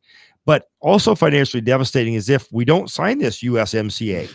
Yes. It is a tremendous economic impact because the largest volume of meat that we sell for U.S. pork outside of this country is to Mexico. And so that is critically important that we continue to have those trucks and those companies that have relationships that are going on right now. And I'll just tell your listeners how much of an impact that is. And I may have shared this last week, but we had from the Cargill corn processing facility west of Fort Dodge here, we had the dried distillers grain being shipped from Fort Dodge down to Blair, Nebraska, where they also have a Cargill grain processing or corn processing facility, because they had commitments to feed cattle in western Nebraska and Colorado, where they're taking the DDGs. And so you talk about having a relationships on marketing with a country like Mexico and pork. Those relationships and those contracts are well in place right now, and we need to continue to have those supplies. And we sure hope the administration and the trade representative will get that all settled. I hope so as well. We should all hope for that, ladies and gentlemen. It's 3:29. Our guest is Greg Ora, and this portion of the program brought to you by the Webster County Pork Producers. Michael Devine at AM 1400 KVFD. Listen to this. Making radio great again. That's what we're trying to do, make radio great again. I think we've accomplished that, no doubt. The news and weather coming up. You're listening to AM 1400 KVFD. When severe weather threatens, keep it here for the Severe Weather Advisor. Brought to you by Creative Signs and Graphics Fort Dodge. For signs, decals, vehicle graphics, magnets, logos, customized documents, and more. If your business needs it, Creative Signs and Graphics can make it. And a stitch above the rest embroidery, Fort Dodge. Step out in style with quality brands, timely turnaround, and professional service. A stitch above the rest. Embroidery professionals worth finding. Remember, when severe weather threatens, stay with your friends on KVFD. Today, business happens here, and virtually anywhere. Because today, innovative companies are reinventing the way business happens, and they need people who can keep up. With the expertise and technology to get packages to over 150 million delivery points. So, who can help you deliver the future of commerce? The United States Postal Service.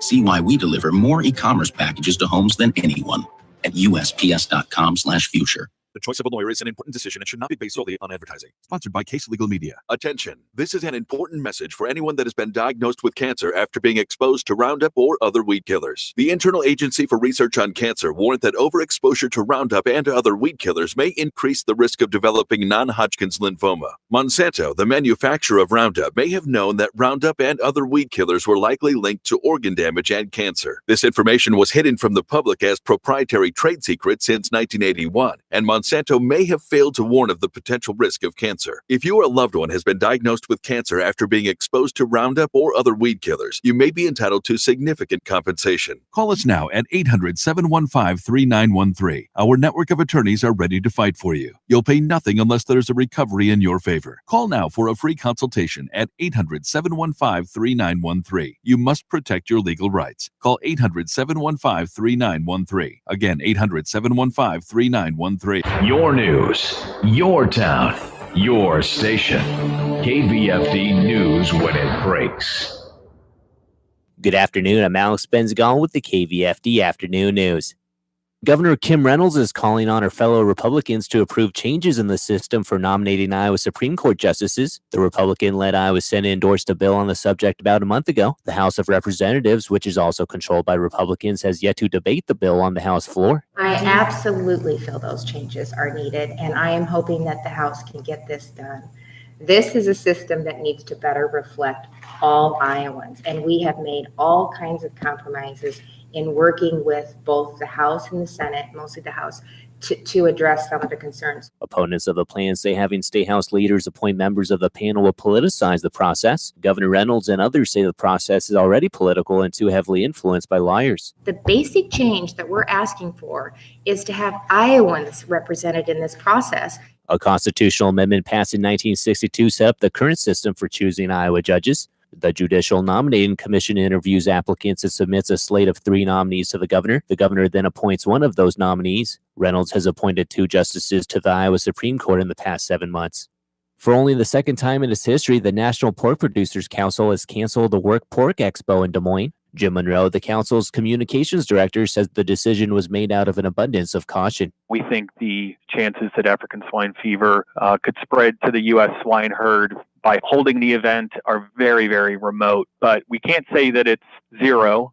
African swine fever is a viral disease that causes high death rates in pigs. It does not present human health or food safety risks. Monroe says an outbreak of the disease in the U.S. would be a devastating economic blow to the livestock industry. There's already a challenging environment that pork producers are operating in, and if we had an outbreak of African swine fever or foot and mouth disease, for example, that would immediately close our export markets.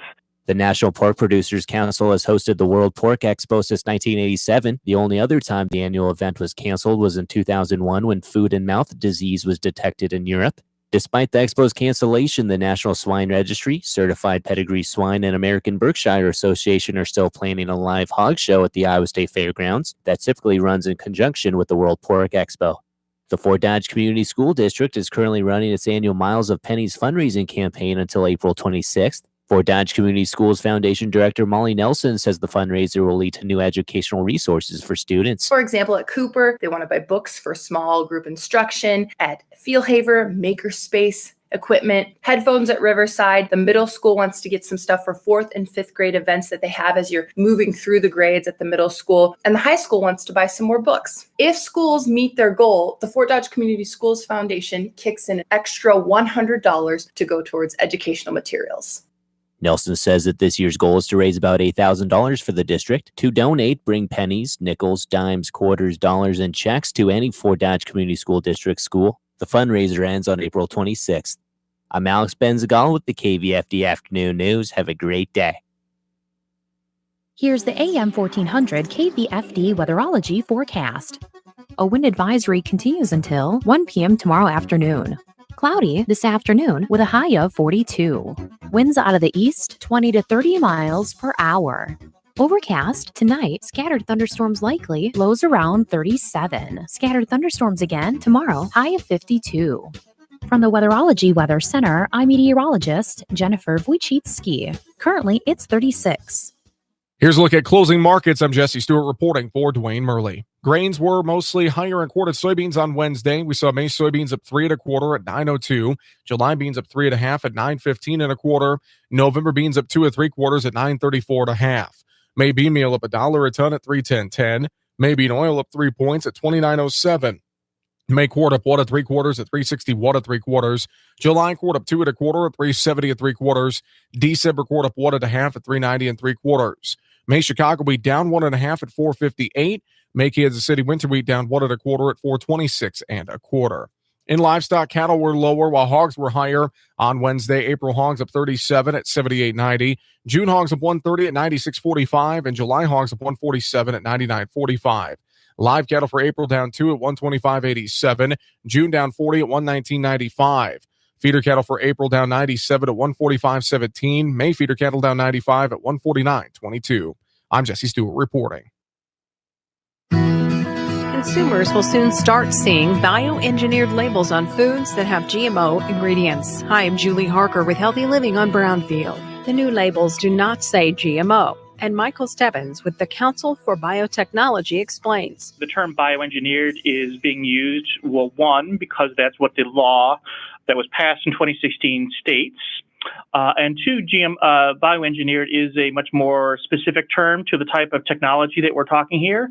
GMO is and has always been kind of a vague general term. So bioengineered is a more specific term. Consumers are given choices on how to learn more. There can be something on the label in terms of a logo or an image. There can also be a QR code where people can scan it and get all sorts of information.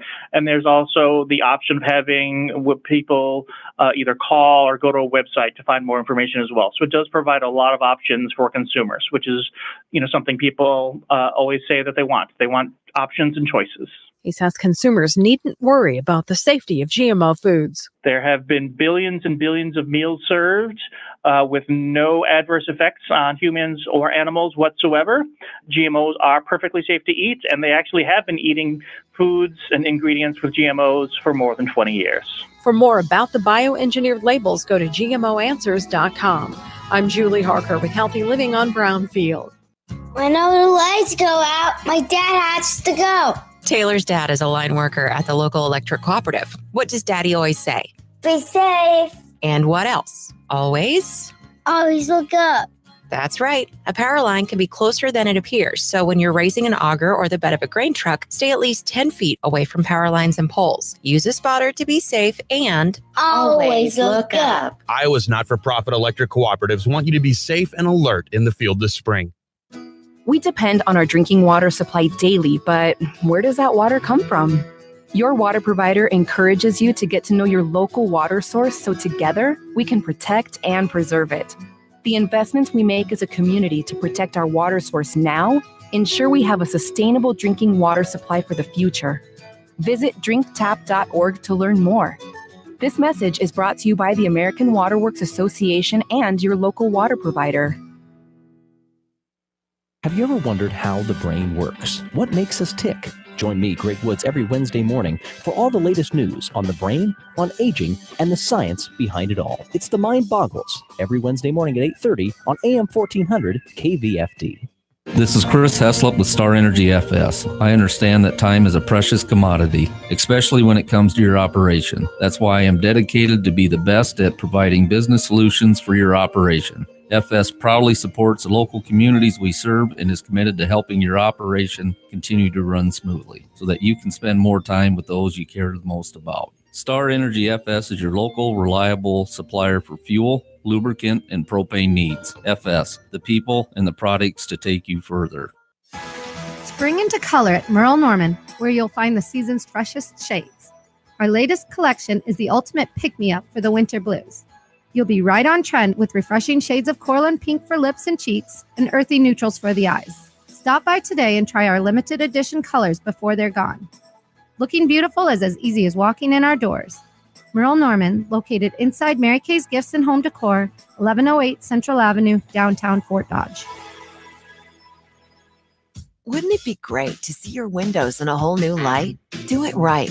Call your local neighborhood experts. Budget Blinds. You'll get beautiful style and personalized service for every budget. We bring the showroom right to your home, so you can choose from hundreds of blinds, shades, shutters, and drapes, plus smart home window coverings you control with the touch of a button. And with Budget Blinds, we do it all for you. Just sit back, relax, and enjoy. There's a reason why Budget Blinds is the #1 provider of custom window coverings in North America. When we say we have style and service for every budget, we really mean it. So let's get your home a whole lot of gorgeous. Get your free consultation right at home.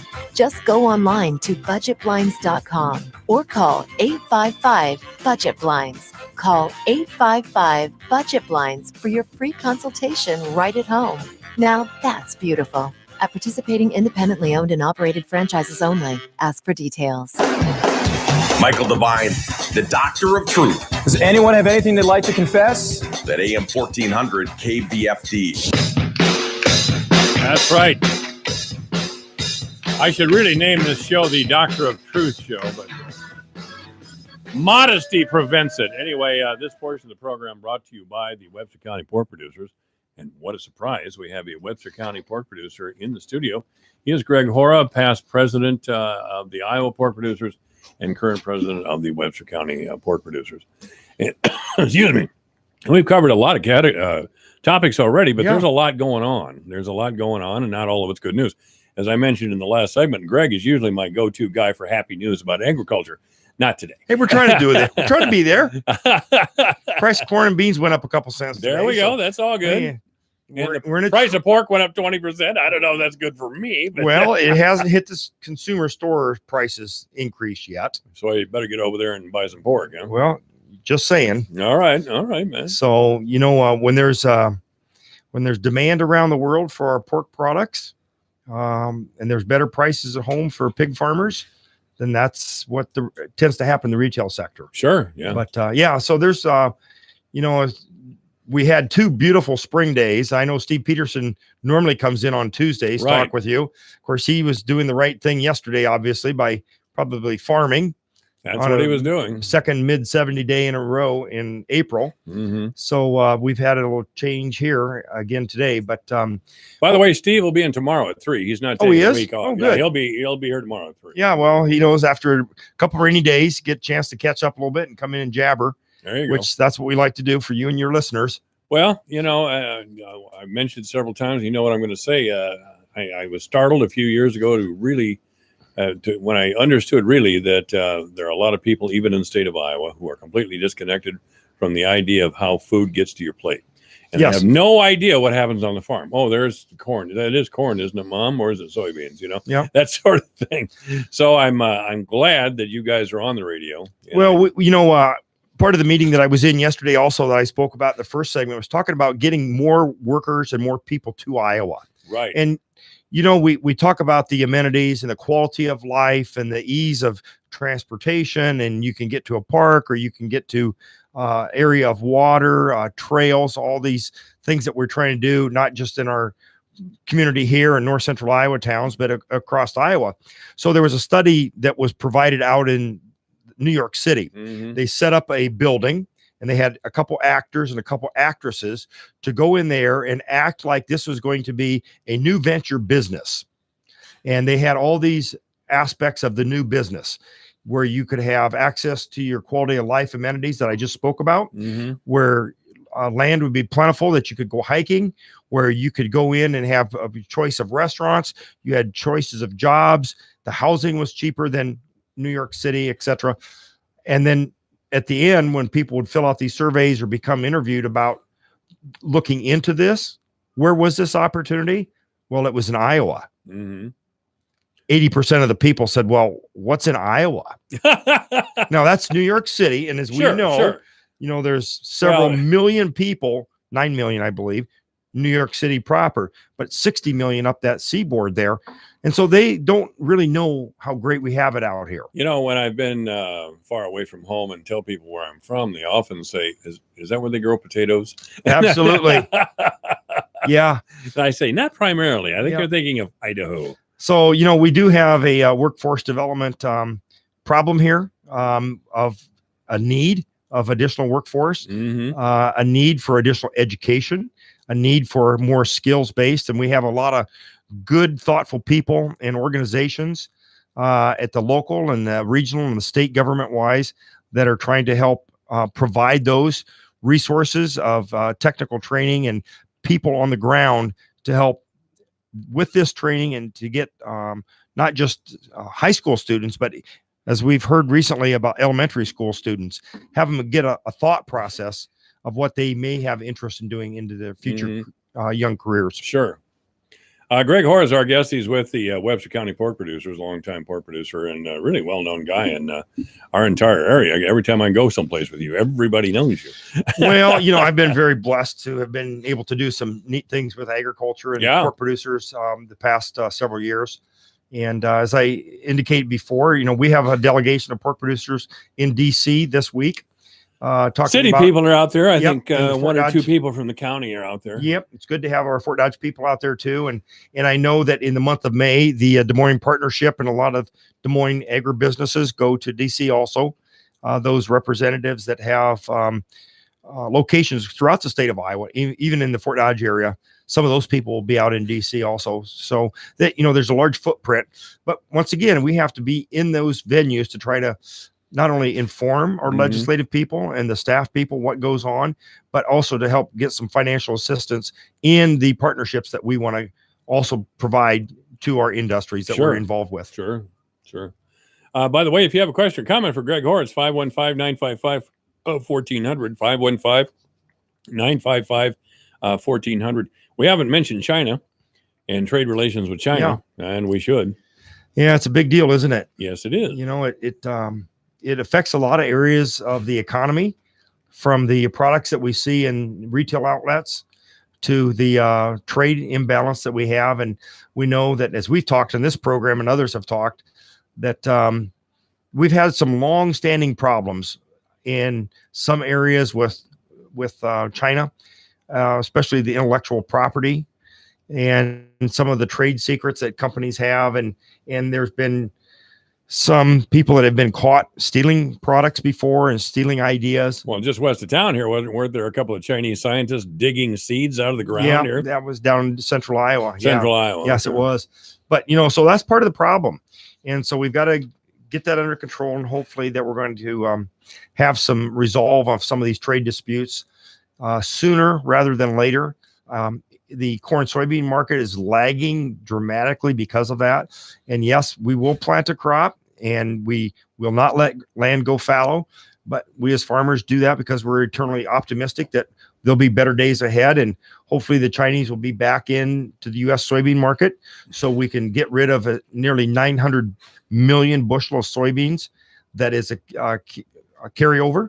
So when we grow about 4 billion bushel in this country, and you have 900 million carryover, that's a pretty significant amount. So that's why we have low $8 cash beans right now. What percentage of pork products do we send to China? So China is in Hong Kong. That market there is about the 4th largest combined market. Right. So the first obviously would be Mexico and Japan as our number 1 and 2. So we send over there maybe 7 or 8% of the total pork product that we grow in the United States. Looking at the top 20 countries in the that the United States exports to, the top 20 countries that we export to is about 90% of the pork. However, we do export pork to nearly 100 countries around the world. So, it's a big deal when we start talking about Argentina or Colombia or Panama, Guatemala, or even South Africa. There's some new agreements with South Africa right now too. So even though we may have less pork going into China right now because of the trade and tariff disputes and the duties that are put on pork products, we're still looking at other markets around the world, just like soybeans are. The Soybean Association has been very active. I know you've talked to some soybean people in here this winter. They've been very active going around the world looking at places to export our U.S. soybeans, places like Egypt and other countries like that you wouldn't traditionally think that they're going to buy very much soybean product, but there's some new emerging markets there also. Okay. Yeah, that's I know Dean Coleman. I get him in here every now and then. Dean's a sharp guy. Yeah. And really enjoy Dean, and he's always real good about coming in here and one day's notice or whatever. Absolutely. But he's with the Soybean Association. Yeah, with this U.S. soybean organization there. And Dean has had the opportunity to do a lot of traveling and do testifying and be part of not just the political policy making aspects of it, but the promoting. And we know that in South America we continue to have more competition down there of not just their acres, but of their quality of soybeans. And so that's something that we in the United States want to continue to uphold what we do as American farmers and the quality that we have. And there's standards that any company in any country expects to have. And that's why U.S. soybean farmers try to do the right thing every day in growing the beans that the end user, the consumer, or the processor, what they want. And it's no different than the corn facilities. And we've had the ethanol market has really upheld a lot of the corn demand in this country. About 1/3 of all the corn consumed in this country is consumed by livestock.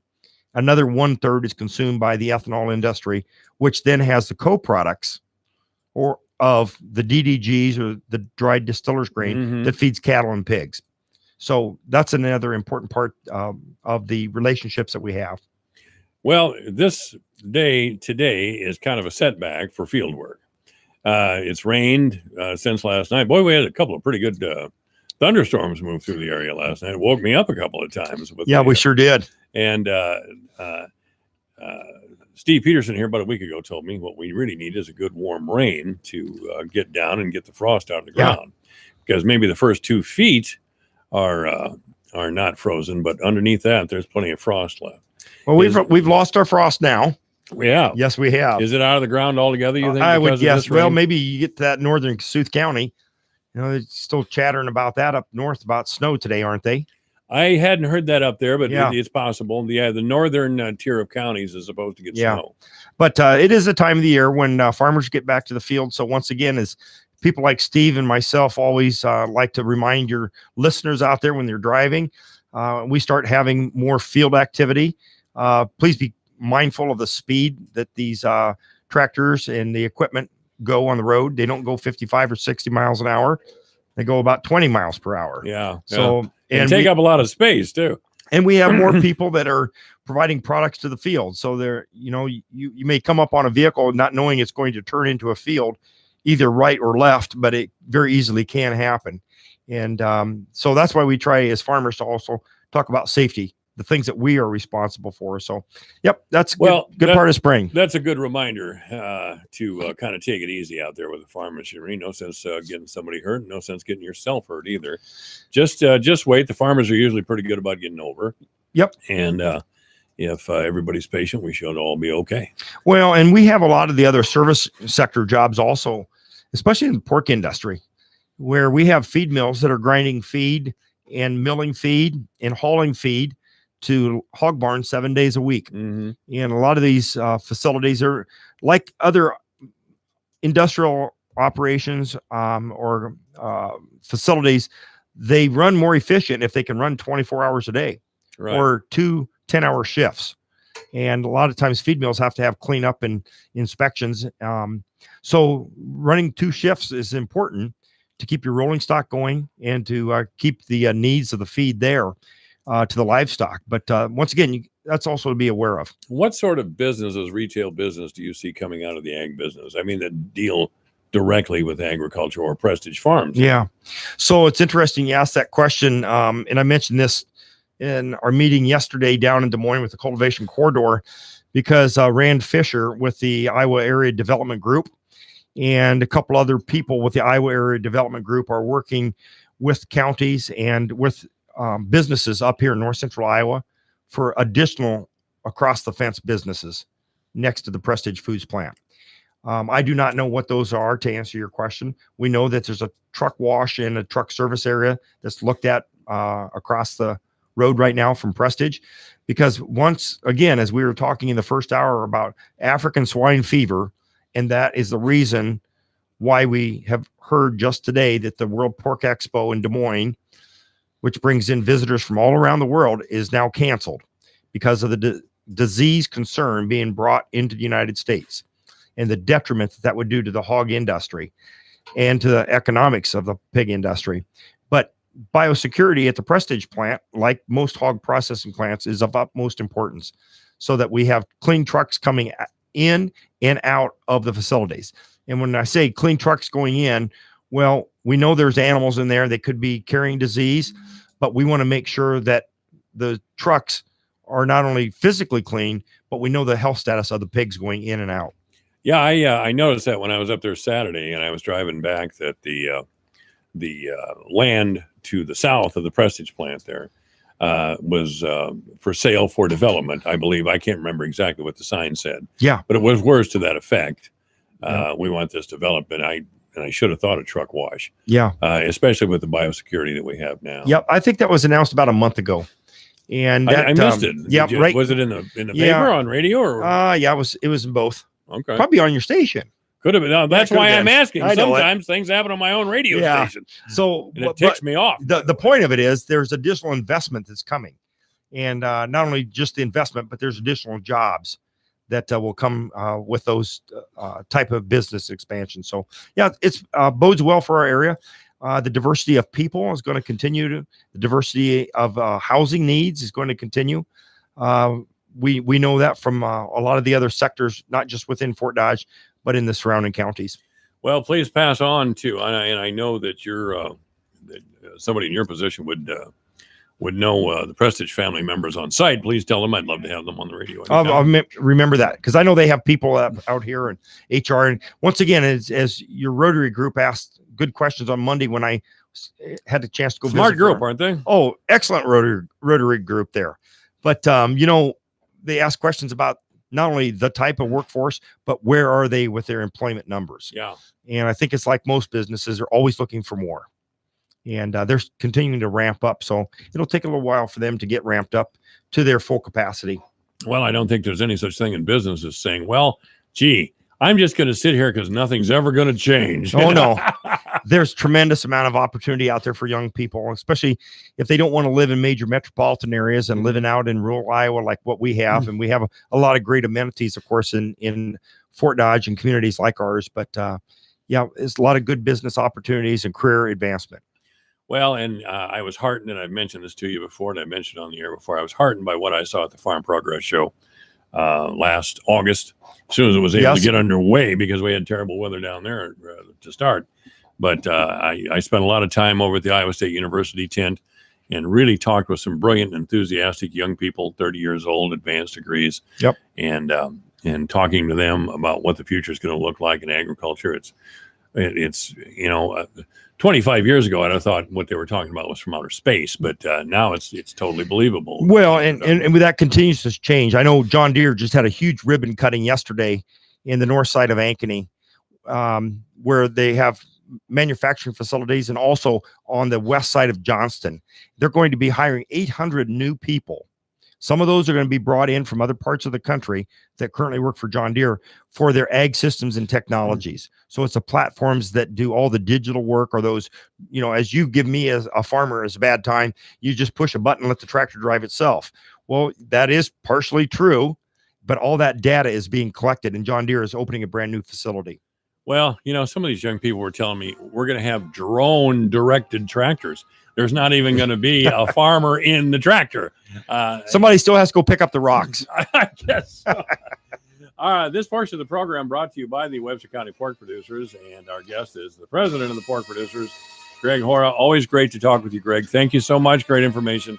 4 o'clock in the afternoon. Keith Dinklaw, Webster County Supervisor, will be here in a few minutes, and I think he's bringing Dan Lewandowski with him, who is the Webster County Veterans Affairs Commissioner. Anyway, if not, I'll be surprised who Keith brings. That's all I can tell you. Not a nice day, 37 degrees and cold. It's AM 1400 KVFD, the voice for Dodge. I'm Dave Ramsey. Join me every Monday through Friday afternoon from 5 to 8 p.m. on AM 1400 KVFD, Fort Dodge. The Homeland Security shakeup not quite over yet. Lisa Brady, Fox News. An official with Immigration and Customs Enforcement telling Fox News Friday will be the last day for Ronald Vitello as acting ICE director. President Trump had withdrawn his nomination to keep the post last week, just a few days before the exits of the Homeland Security chief and Secret Service director. On a trip to Texas today. I had no idea. Nobody has any idea how bad this is.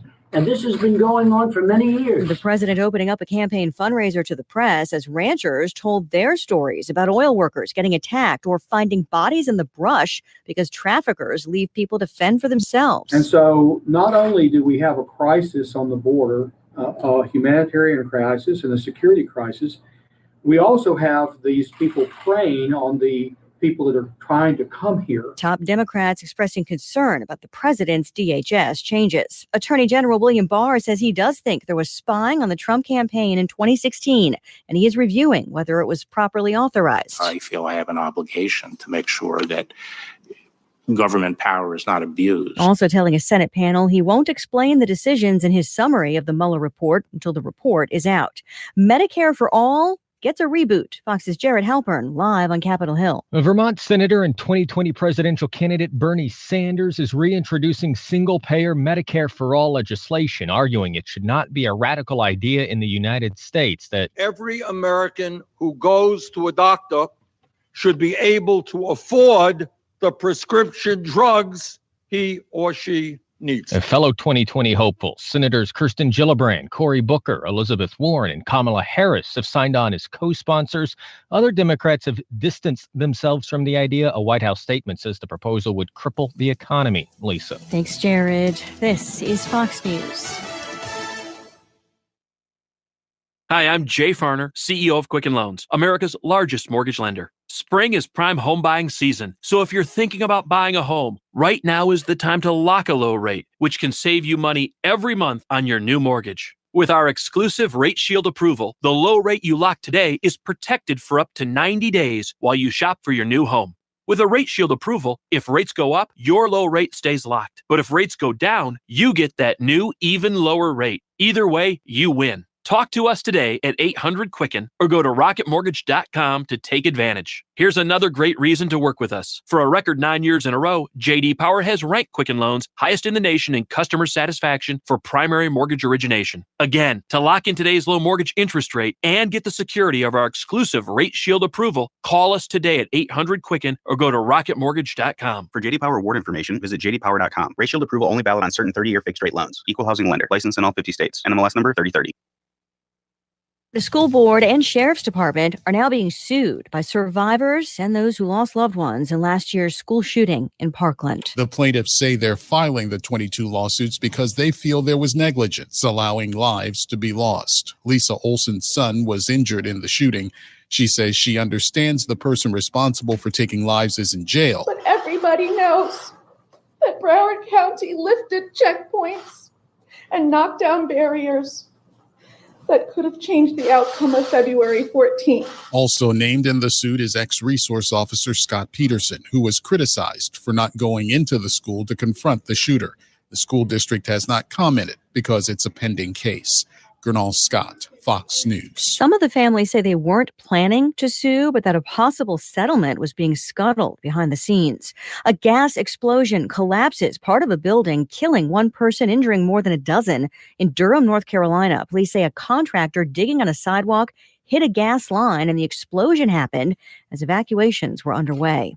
It's like science fiction caught on camera. It's 6.5 billion times larger than the sun, so deep and dense, even light can't escape. But now we can see for the very first time an image of a black hole. Nature has conspired to let us see something that we thought was invisible. Dr. Shep Doleman, director of the Event Horizon Telescope, the international project which made the discovery involving telescopes around the world. The image of a bright ring around a dark circle being compared by some to the Eye of Sauron from Lord of the Rings. It's in a galaxy 55 million light years away. Fox's Lillian Wu. Ohio lawmakers just giving final approval to a bill that would ban abortions after a fetal heartbeat is detected. It's headed to the governor's desk. Similar bills in other states are being challenged in court. This is Fox News. Your news, your town, your station. KVFD News when it breaks. Good afternoon. I'm Alex Benzagal with the KVFD Afternoon News. Governor Kim Reynolds is calling on her fellow Republicans to approve changes in the system for nominating Iowa Supreme Court justices. The Republican-led Iowa Senate endorsed a bill on the subject about a month ago. The House of Representatives, which is also controlled by Republicans, has yet to debate the bill on the House floor. I absolutely feel those changes are needed, and I am hoping that the House can get this done. This is a system that needs to better reflect all Iowans, and we have made all kinds of compromises in working with both the House and the Senate, mostly the House, to address some of the concerns. Opponents of the plan say having State House leaders appoint members of the panel will politicize the process. Governor Reynolds and others say the process is already political and too heavily influenced by lawyers. The basic change that we're asking for is to have Iowans represented in this process. A constitutional amendment passed in 1962 set up the current system for choosing Iowa judges. The Judicial Nominating Commission interviews applicants and submits a slate of 3 nominees to the governor. The governor then appoints one of those nominees. Reynolds has appointed 2 justices to the Iowa Supreme Court in the past 7 months. For only the second time in its history, the National Pork Producers Council has canceled the Work Pork Expo in Des Moines. Jim Monroe, the council's communications director, says the decision was made out of an abundance of caution. We think the chances that African swine fever could spread to the U.S. swine herd by holding the event are very, very remote, but we can't say that it's zero. African swine fever is a viral disease that causes high death rates in pigs. It does not present human health or food safety risks. Monroe says an outbreak of the disease in the U.S. would be a devastating economic blow to the livestock industry. There's already a challenging environment that pork producers are operating in, and if we had an outbreak of African swine fever or foot and mouth disease, for example, that would immediately close our export markets. The National Pork Producers Council has hosted the World Pork Expo since 1987. The only other time the annual event was canceled was in 2001 when foot and mouth disease was detected in Europe. Despite the expo's cancellation, the National Swine Registry, Certified Pedigree Swine, and American Berkshire Association are still planning a live hog show at the Iowa State Fairgrounds that typically runs in conjunction with the World Pork Expo. The Fort Dodge Community School District is currently running its annual Miles of Pennies fundraising campaign until April 26th. Fort Dodge Community Schools Foundation Director Molly Nelson says the fundraiser will lead to new educational resources for students. For example, at Cooper, they want to buy books for small group instruction. At Fieldhaver, Makerspace, equipment, headphones at Riverside. The middle school wants to get some stuff for 4th and 5th grade events that they have as you're moving through the grades at the middle school. And the high school wants to buy some more books. If schools meet their goal, the Fort Dodge Community Schools Foundation kicks in an extra $100 to go towards educational materials. Nelson says that this year's goal is to raise about $8,000 for the district. To donate, bring pennies, nickels, dimes, quarters, dollars, and checks to any Fort Dodge Community School District school. The fundraiser ends on April 26th. I'm Alex Benzagal with the KVFD Afternoon News. Have a great day. Here's the AM 1400 KVFD weatherology forecast. A wind advisory continues until 1 p.m. tomorrow afternoon. Cloudy this afternoon with a high of 42. Winds out of the east 20 to 30 miles per hour. Overcast tonight, scattered thunderstorms likely, lows around 37. Scattered thunderstorms again tomorrow, high of 52. From the Weatherology Weather Center, I'm meteorologist Jennifer Wojcicki. Currently, it's 36. To keep your vehicle running at its best, keep up with routine maintenance. The certified service techs at Humboldt Motor Sales make maintaining your vehicle easy. They offer convenient hours and competitive prices on all service and parts. And they take care of your GM warranty needs too. From oil changes to tires, brakes to batteries, engine repair and transmission repair, Humboldt Motor Sales can handle it all. Have your vehicle serviced soon at Humboldt Motor Sales. Log on to HumboldtGM.com to schedule an appointment now or call 800-566-8671. Gunderson Funeral Home and Cremation Services. Oh, why not just cremate me when I'm gone? Sounds simple, doesn't it? However, there are many options to consider when cremation is chosen. From simple to detailed, we at Gunderson Funeral Home and Cremation Services can help you create a unique commemoration. Gunderson Funeral Home and Cremation Services. Mary Kay's Gifts and Home Decor wants to help you step into spring with ideas and inspirations. From your living room to your bedroom, the smallest changes can make a big difference. Stop into Mary Kay's and let me help you decorate for spring with beautiful artificial flowers and bouquets, vases, planters, home decor, and more. Grab yourself a Woodwick candle or diffuser in your favorite fragrance and listen to the crackling of a wooden wick. For a perfectly lovely way to bring spring into your home, shop Mary Kay's Gifts and Home Decor next to Daniel Pharmacy, 1108 Central Avenue, downtown Fort Dodge. Michael Devine, the Doctor of Truth. Does anyone have anything they'd like to confess? That AM 1400 KVFD. All right, this is AM 1400, KVFD, the voice of Fort Dodge. I'm Michael Devine. We are going to tell the truth, make it matter, and we're never going to be boring. If you have a question or comment at any time, please feel free to call the show at 515-955-1400. I'm in the room with a couple of liberals. I told you guys to stay out of here with those Hillary Clinton T-shirts. Pink Law. Trump 2020. I was thinking 2024, but if you want to stick just to 2020, okay. Right. And Dan Lewandowski, who's the Webster County Veterans Affairs guy. He's and our guy. I pronounced your last name correctly. You did. Thanks. Why don't you just change it to Jones or Smith or something and make it easier on yourself? Well, you know, if I had a do-over, maybe. You'd had to do over Yeah. again. I know. When I was in the service, you have to be a little older to remember this guy. There was an actor, Andy Devine, who was always the comic relief in westerns, and we'd fall in formation a lot of times in the morning, and we'd get counted off, the sergeant or the captain, whoever it was, and go Smith, and Smith would go here, and Jones, and I'm here, and he'd come to my name, and he'd go, Andy Devine. Yeah, I'm here. And everybody kind of chuckle, I said, yeah, I'm over here too. And I got a hangover, so don't quit yelling so loud, will you?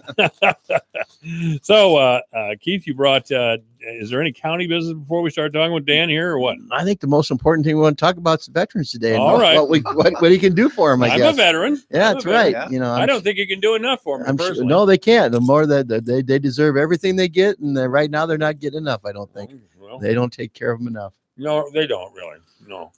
I had to give it to all you farmers up there in around Badger.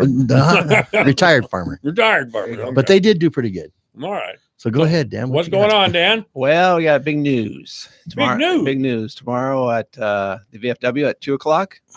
And then again at 6 o'clock, if you can't make the 2 o'clock, if you work or vice versa, we're having a kind of a veteran outreach. Oh, okay. We'll tell the veterans that will be there, just kind of the, I don't want to say oddities, but the oddities of benefits, and then the things that aren't oddities. And so what odd benefits do we have? Well, some just like different, what to say, like 6 o'clock, did you say? Well, 2 o'clock. 2 o'clock, 2 o'clock, first, but I'm right. going to be here tomorrow at 2. Right, yeah, at 6. And then at And 6. 6, right. At the American Legion or? VFW. VFW, okay. Right. It'll last about 2 hours probably. All right. So we're going into some in-depth topics and everything from federal, state to county benefits. And realistically, I can't cover everything, but yeah, because every there'll be veterans there that have specific issues that after the meeting they can talk to me about it or come see me and one-on-one in a more private setting, and help them any way I can. You're available what times? Yeah, 7:30 to 4 Monday through Friday. Except next week I will be gone Tuesday, Wednesday, and Thursday for my annual accreditation. I have to go to school yearly. Okay. So I'll be down in Des Moines for that and learning, expanding. What's the mission of the Webster County Veterans Affairs Commission? The mission is to help veterans. How's that? That's good. That's good. That's good. That's always good. I kind of figured it was, but there is a mission statement usually, certainly with a military affiliated group like the Veterans. Yeah, it kind of mirrors off what Abraham Lincoln, to take care of the veteran, the widows, and the orphans, and all that. And so we go beyond the veteran. The widow comes in, or if a child comes in of a deceased active duty veteran, as far as education benefits. My son was a member of the Marine Corps in the Iraq War, did a couple of tours. And I know that there were some young men, thanks to the advanced medical practices that we have today, and thank God we have them, there were some young men with grievous injuries. And do you see a lot of them? Honestly, no.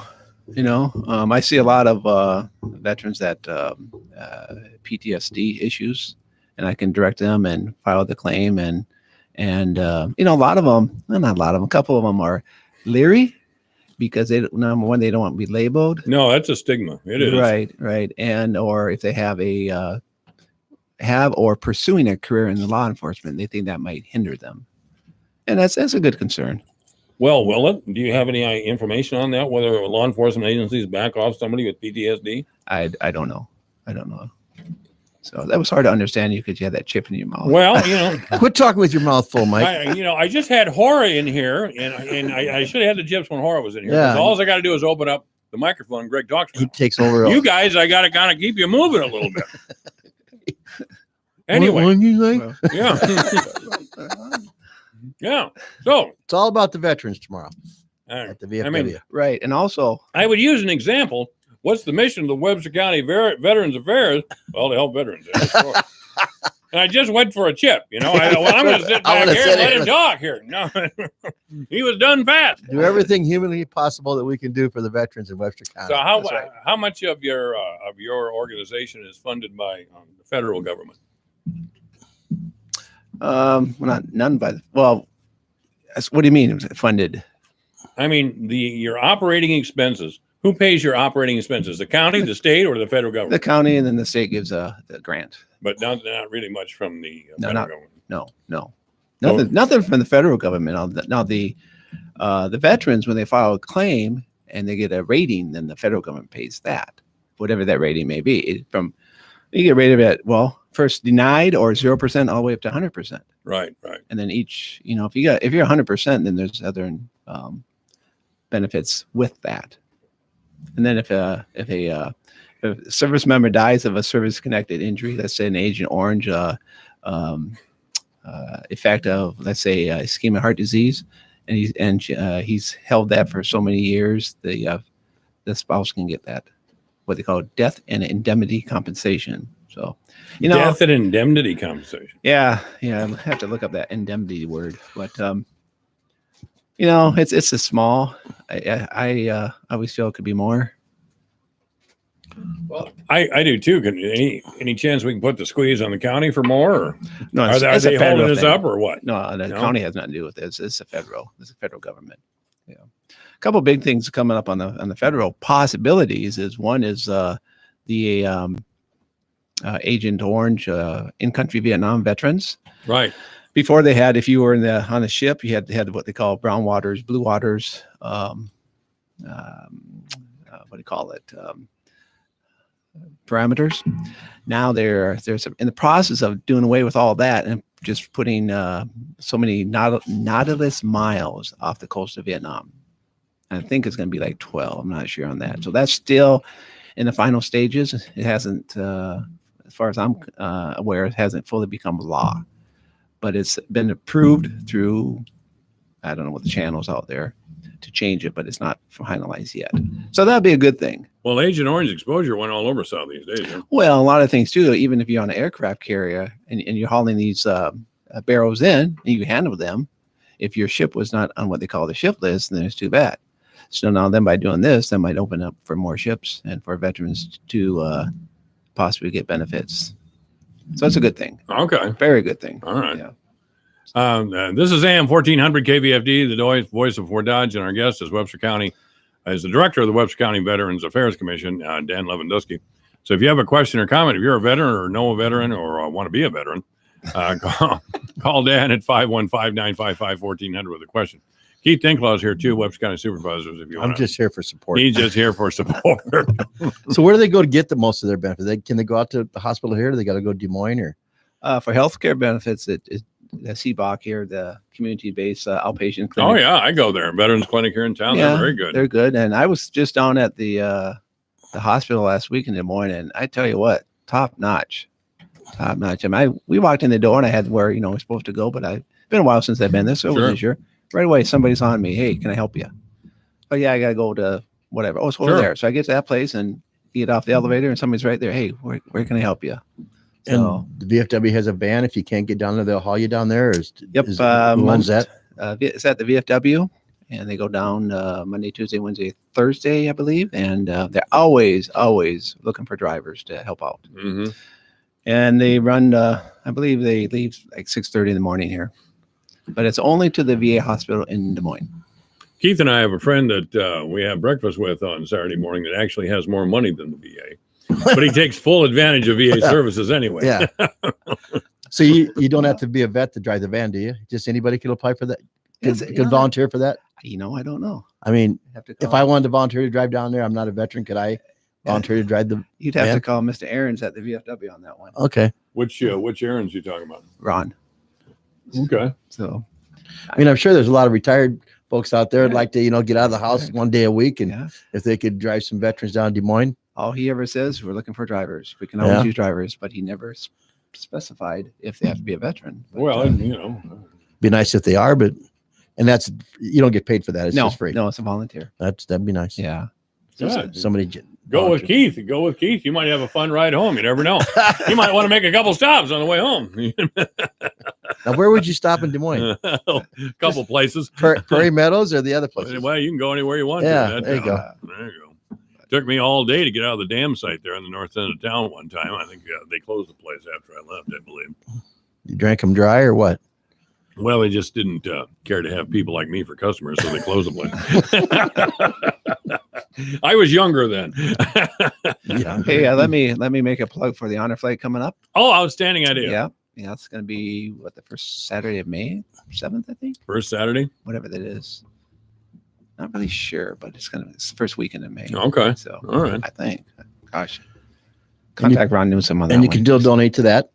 I haven't talked with Ron in a long time. You should have Ron come in and I should. Yeah. Write that down. As far as I know, they got the September one, and then they'll go from there for next year possibilities. So, and don't forget on May 27th, Memorial Day, we always have a service at the Veterans Park. If it's nice and sunny, if it happens to rain, then we get to move to St. Ed's. But I would highly encourage everybody to take the time to acknowledge what Memorial Day is for. And if you haven't been to the Veterans Park out in the Very backside nice, of Kennedy very Park, nice. it's Yeah. very, I mean, Very it's nice. exceptionally nice. Yes, it is. Terry Menke Did a heck of a job. did didn't that on his own, and he You know, did a every phenomenal time, job. Every time I'm ready to dismiss Menke as a total dork, he does something really, He done- really terrific. He done an amazing job Didn't out he there. do it? I mean, and that was him. It would not have gotten done without Menke. No. Yeah. And, And that was really something. last week we had the CEO of North America for CJ here, a South Korean, and he was here. And one of the things they want to do is go out there and honor, did, didn't honor they? the Korean vets out there. And they went out there and put some flowers on the flags and stuff. And they were really sincere about getting out there, and they thought it was an amazing place. From what I understand, if there's a group of people who understands and appreciate the sacrifices that American servicemen have made, it's the South Koreans. Yes, absolutely. They're really appreciative. And that group just across the border from Seoul is a dangerous bunch of murderers.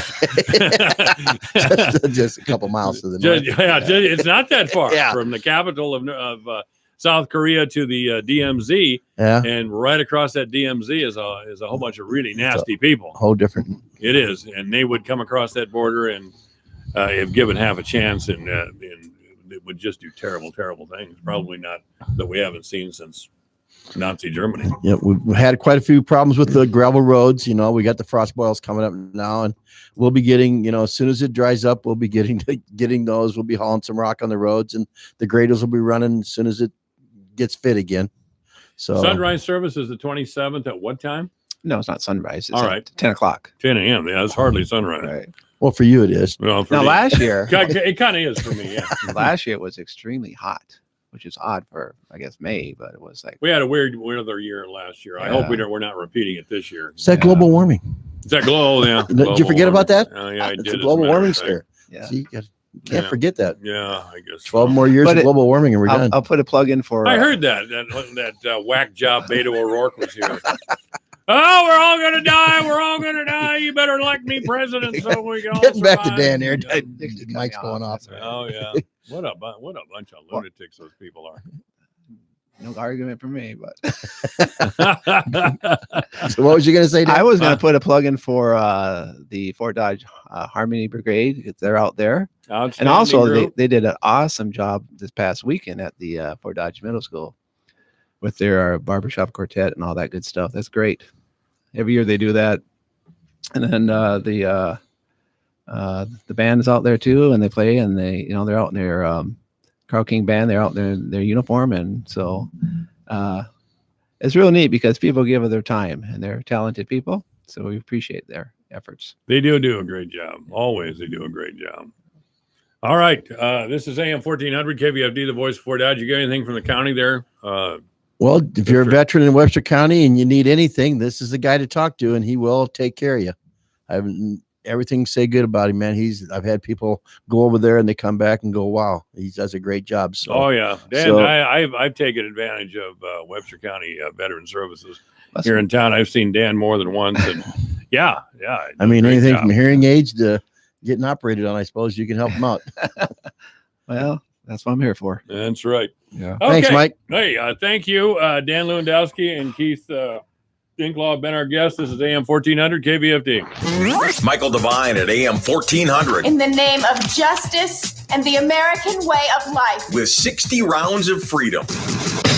All right, this is AM 1400 KVFD, the voice of Fort Dodge, 426. This is the no dork zone today.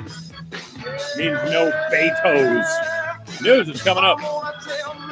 Individuals and businesses with tax problems. Listen carefully. Do you feel like you're losing control of your finances? If you owe over $10,000 in back taxes or have unfiled tax returns, we can help you take back control. The IRS is the largest and most aggressive collection agency in the world, and they can seize your bank accounts, garnish your paycheck, close your business, and file criminal charges. Take control of your tax problem now by calling the experts at U.S. Tax Shield and take advantage of the Fresh Start program and new laws that may allow us to negotiate a settlement for the lowest amount possible. Our team of tax attorneys and enrolled agents can stop collections and get you protected so you can take control of your financial future. U.S. Tax Shield offers a price protection guaranteed quote to get you protected today. U.S. Tax Shield is A+ rated with the Better Business Bureau. So call now 800-455-6143. That's 800-455-6143. U.S. Tax Shield, 800-455-6143. Thrifty White Community Health Corner. Did you remember to take your medication today? Nearly half of all patients with chronic disease do not take their medication as prescribed. Medication non-adherence can have negative health consequences. With Thrifty White's Healthy Pack RX, your medications are organized for you into individual packets based on the time to be taken, reducing mistakes and forgotten pills. Visit your local Thrifty White pharmacy to find out if Healthy Pack RX is a good choice for you. Individuals and businesses with tax problems, listen carefully. Do you feel like you're losing control of your finances? If you owe over $10,000 in back taxes or have unfiled tax returns, we can help you take back control. The IRS is the largest and most aggressive collection agency in the world, and they can seize your bank accounts, garnish your paycheck, close your business, and file criminal charges. Take control of your tax problem now by calling the experts at U.S. Tax Shield and take advantage of the Fresh Start program and new laws that may allow us to negotiate a settlement for the lowest amount possible. Our team of tax attorneys and enrolled agents can stop collections and get you protected so you can take control of your financial future. U.S. Tax Shield offers a price protection guaranteed quote to get you protected today. U.S. Tax Shield is A+ rated with a Better Business Bureau. So call now. 800-455-6143. That's 800-455-6143. U.S. Tax Shield, 800-455-6143. Thrifty White Community Health Corner. Did you remember to take your medication today? Nearly half of all patients with chronic disease do not take their medication as prescribed. Medication non-adherence can have negative health consequences. With Thrifty White's Healthy Pack RX, your medications are organized for you into individual packets based on the time to be taken, reducing mistakes and forgotten pills. Visit your local Thrifty White pharmacy to find out if Healthy Pack RX is a good choice for you. Managing delayed planting. Hello, I'm Megan Grebner, and this is Managing for Profit on Brownfield, a content partnership with DeKalb Asgrow. A wet spring, including flooding in parts of the Midwest, means many farmers will have to prepare for delayed planting. In this Managing for Profit, DeKalb product manager Jared Webb talks about some considerations farmers will need to make if and when planting dates are pushed back. We'll find out more on Brownfield right after this. There are a ton of social networking websites, but one stands apart for a very special reason. This one saves lives. It's MatchingDonors.com. MatchingDonors.com links organ donors with people in need of kidney and other transplants. In the U.S., 19 people die each day waiting for an organ transplant, most of them for kidneys. If you've ever considered becoming a living organ donor, or if you have someone in need of an organ transplant, visit MatchingDonors.com. Home of the greatest gift of all, the gift of life. MatchingDonors.com. There are a ton of social networking websites, but one stands apart for a very special reason. This one saves lives. It's MatchingDonors.com. MatchingDonors.com links organ donors with people in need of kidney and other transplants. In the U.S., 22 people die each day waiting for an organ transplant, most of them for kidneys. If you've ever considered becoming a living organ donor, or if you're someone in need of an organ transplant, visit MatchingDonors.com, home of the greatest gift of all, the gift of life. MatchingDonors.com. Delayed planting can shorten the growing season for farmers, and some may even consider switching to an earlier maturing hybrid. DeKalb's Jared Webb says there are some things to consider. The primary reason to switch to an early maturing corn product is not to increase yield potential, but rather to lower the risk of immature or wet grain at harvest. However, full season corn products for a specific region usually offer the highest yield potential. GDU accumulation is typically lower earlier in the season. So if we're planting in April, we don't accumulate as many GDUs as we do, let's say, in May. And a May planting date compared to an April planting date, maturity timing may not be that different between the two because of those lower GDUs earlier in the season. Yield potential can vary widely depending on conditions throughout the growing season, and it's recommended that farmers know the recommended growing degree units for their area and how many GDUs a given hybrid will require.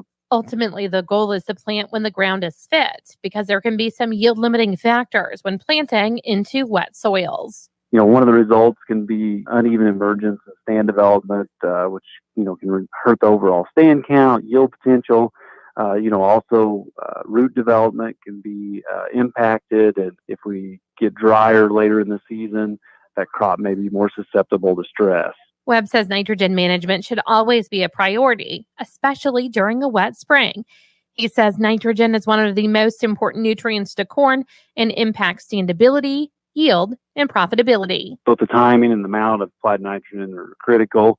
If a grower had fall applied nitrogen this spring's excessive wet weather may have resulted in nitrogen loss and deficiencies in some areas. As planting is delayed, growers need to be thinking about their nitrogen management and the requirements of the crop. A good tool to help growers manage their nitrogen is in Climate Field View, the nitrogen management tool, and that can help farmers build a customized fertility plan based on their fields. It enables them to monitor their nitrogen status by zone, build variable rate nitrogen prescriptions, identify potential shortfalls, and easily edit their nitrogen plan to be sure they have enough in to meet their yield goals. I'm Megan Grebner with Managing for Profit on Brownfield, a content partnership with DeKalb Asgrow. This is AM 1400 KVFD, the voice of Fort Dodge. Let's do the weather first, even though I'd rather not. It's 36 degrees right now. Going to be cloudy with steadily falling temperatures for the rest of today. Overnight showers and thunderstorms, cloudy with a low of 37. And on Thursday, tomorrow, a good chance of showers and thunderstorms, cloudy with a high of 51. Very windy. On Friday, rain and snow, wind gusting up to maybe 40 miles an hour. That's kind of nasty. On Saturday, mostly sunny with a high of 48. Sunday, sunny with a high of 48. Monday, mostly sunny with a high of 60. And Tuesday, partly sunny with a high of 63, which is a big improvement, ladies and gentlemen. Still not where we want to be, but today was 25 degrees below. The temperature was 25 degrees below average for this time of year. Obituaries this hour brought to you by the historic Bruce's Funeral Home at 923 First Avenue South in Fort Dodge. You may contact the historic Bruce's Funeral Home by calling 515-576-5117 or online at www.brucesfuneralhome.com. Mary Kay Drown, 91 years of age, passed away on Monday at the Friendship Haven here in town. There will be a private family graveside service held at Memorial Park Cemetery. Memorials may be directed to the family. Online condolences may be left for the family at www.brucesfuneralhome.com. Mary Catherine was born July 1st, 1927 in Fort Dodge, the daughter of David Martin and Mary Agnes Vitt Ertl. She graduated from Corpus Christi Academy in 1945. On March 31st, 1950, she was united in marriage to George Clifford Drown in Fort Dodge. Mary worked as a bookkeeper for Wonder Bread until her retirement in 1975. Mary enjoyed spending time with her family, especially her great-grandson. She also enjoyed her card groups, bowling, and crafts. She was a member of the WBA, the Women's Bowling Association. Mary is survived by her son, Richard Drown, and wife, Carmen, of Wichita, Kansas, two grandchildren, Renee Drown of Fort Dodge, and who works with us here at Alpha Media, and Deborah Drown of Wichita. Great-grandson, Braden Dennis of Fort Dodge, four siblings, Jim Ertl, and wife, Barb of Fort Dodge. Margaret Laird of Fort Dodge, Nancy Hortzmeyer of Arcadia, California, and Charles Ertl and his wife, Judy, in Phoenix, Arizona. She was preceded in death by her parents, her husband in 2016, infant son, George Jr., seven siblings, Jack Ertl, Veronica Lund, David Ertl, Betty Moberly, Joyce Ashton, Francis Menifee, and Jerome Ertl. Obituaries this hour brought to you by the historic Bruce's Funeral Home at 923 First Avenue South in Fort Dodge. You may contact the historic Bruce's Funeral Home by calling 515-576-5117 or online at www.brucesfuneralhome.com. This is AM 1400 KVFD, the voice of Fort Dodge. Here's a look at closing markets. I'm Jesse Stewart reporting for Dwayne Murley. Grains were mostly higher in quartered soybeans on Wednesday. We saw May soybeans up 3 1/4 at 9.02. July beans up 3 1/2 at 9.15 1/4. November beans up 2 3/4 at 9.34 1/2. May bean meal up $1 a ton at 3.10.10. May bean oil up 3 points at 29.07. May quart up 1 3/4 at 3.61 3/4. July quart up 2 1/4 at 3.70 3/4. December quart up 1 1/2 at 3.90 3/4. May Chicago wheat down 1 1/2 at 4.58. May Kansas City winter wheat down 1 1/4 at 4.26 1/4. In livestock, cattle were lower while hogs were higher. On Wednesday, April hogs up 37 at 78.90. June hogs up 130 at 96.45, and July hogs up 147 at 99.45. Live cattle for April down 2 at 125.87. June down 40 at 119.95. Feeder cattle for April down 97 at 145.17. May feeder cattle down 95 at 149.22. I'm Jesse Stewart reporting. From the Fox Business Network, shoppers digging deeper into their pockets to pay for food and fuel. Consumer prices rising nearly 0.5% last month, which is the biggest jump we've seen in 14 months. The cost of gas hurting the most, with energy prices accounting for 60% of the rise. Americans also paying more for food and housing. Now, speaking of those rising gas prices, they are up nearly 30 cents in the past month. The national average cost for regulars now $2.76 a gallon.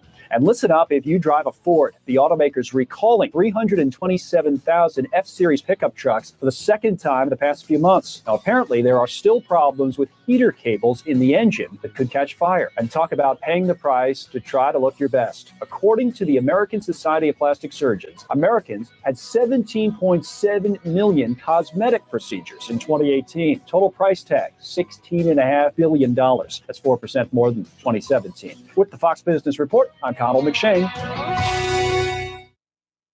Prescription products require an online physician consultation and are only available if the physician determines a prescription is appropriate. See website for full details. Hey guys, good news. The expensive Little Blue pill is now generic, which means you can get the prescription medication to treat ED at affordable prices. And now get your first month's supply for just $5 at 4hims.com/Chris. Hims connects you with real doctors online who can prescribe the medication. And a pharmacy sends it right to your door. So easy. To get your first order for just $5, you need to go to 4hims.com/Chris. That's 4hims.com/Chris.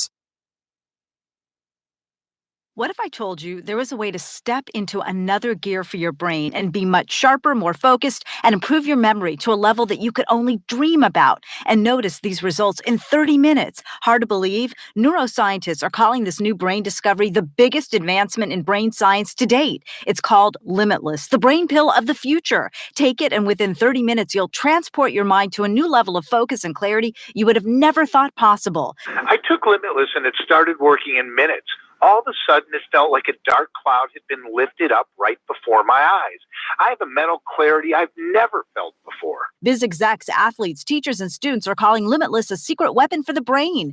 You have nothing to lose, so call now and find out how to get a free bottle today. To find out how to get your free bottle of Limitless, call 800-605-4757. That's 800-605-4757. Get your free bottle for a limited time. Call now, 800-605-4757, 800-605-4757. If you own a pair of Skechers, this ad is not for you because you already know they're the most comfortable shoes on the planet.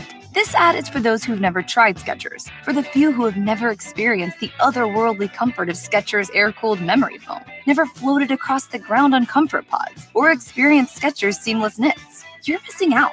That's like never petting a puppy. So we've made this ad for you, in hopes of showing you the light. Skechers. Live comfortably. Available at a Skechers store near you, or wherever stylish shoes are sold. Right now, get 11% off everything at Menards. It's time to rethink cabinetry with Clearview Cabinet Garage. With Clearview, you can custom configure wall, base, and utility cabinets to create the optimal workspace. They feature diamond plate texture doors available in 4 finishes. The full extension drawers hold up to 77 pounds each. And right now, get 11% off all Clearview cabinetry and everything else at Menards. Now through April 13th. Save big money at Menards. When it comes to being your best, who's in your healthcare support circle? Family? Friends? Coaches? What if there was a way to strengthen that circle of care? Mercy One now has a 20,000-person support team all across Iowa, with more locations and more highly rated specialty services than any health network in the region. Now that you can add all this care to your circle, why wouldn't you? Mercy One, your best life, our one purpose. Connect to this radio station from all across the country. Take us to the gym, shopping. How about a road trip? Listen to us now on the free iHeartRadio app. You'll never miss a moment with your favorite radio station. Download the free iHeartRadio app and search for this station so we can go wherever you want us to. Michael Devine, the Doctor of Truth. Does anyone have anything they'd like to confess? That AM 1400 KVFD. That's right, I'm the Doctor of Truth. AM 1400 KVFD, the voice for Dodge. I say that with a hungry Catholic priest in the room. So maybe I'm overstepping my bounds. I don't know. You suppose, Father Beam, you have a greater truth than I do here? I don't know about that, but I tell you what, you say I'm hungry. I am actually sitting here munching. I just got done with mass, and oh, you have mass this early in the day? Well, on Wednesdays at 3:30, every week we have mass at one of the nursing homes in town. Oh, and so one of the assisted living facilities. And so today I just finished with mass at Bickford at the Bickford Retirement Community.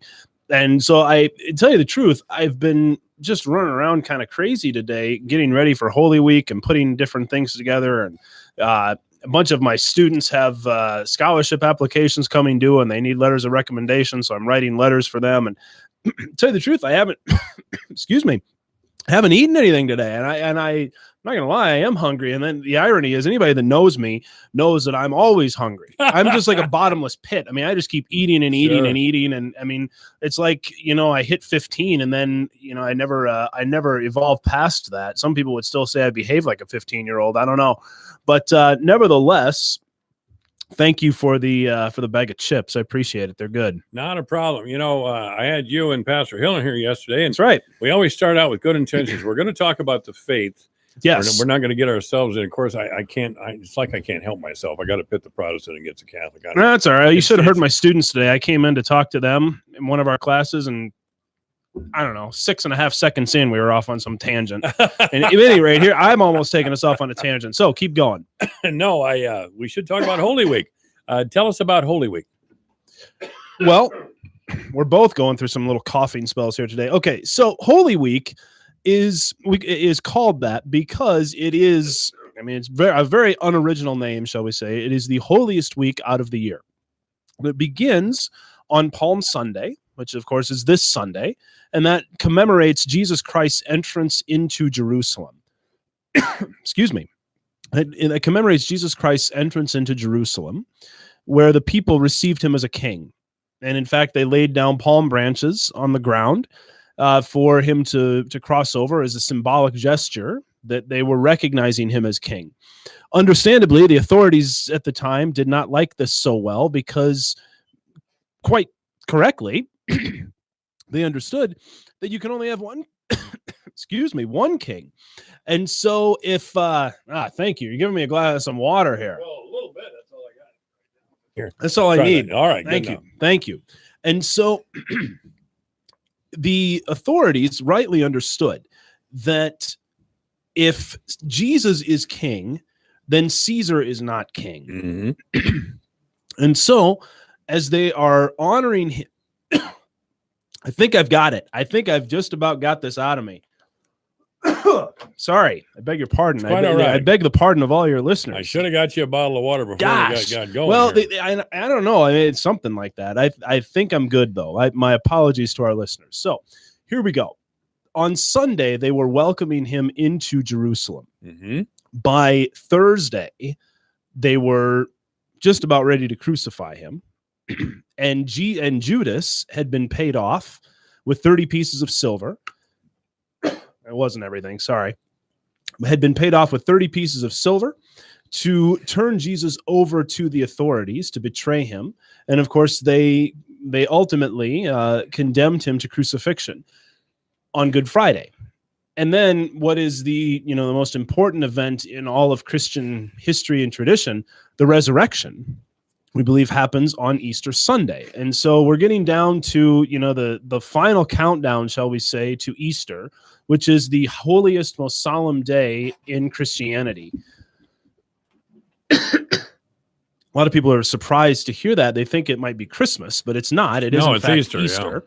And so what I like to do when I talk about Holy Week is I like to kind of zoom in on the Last Supper, because this is a key event. And to really understand this, you have to understand the Jewish Passover.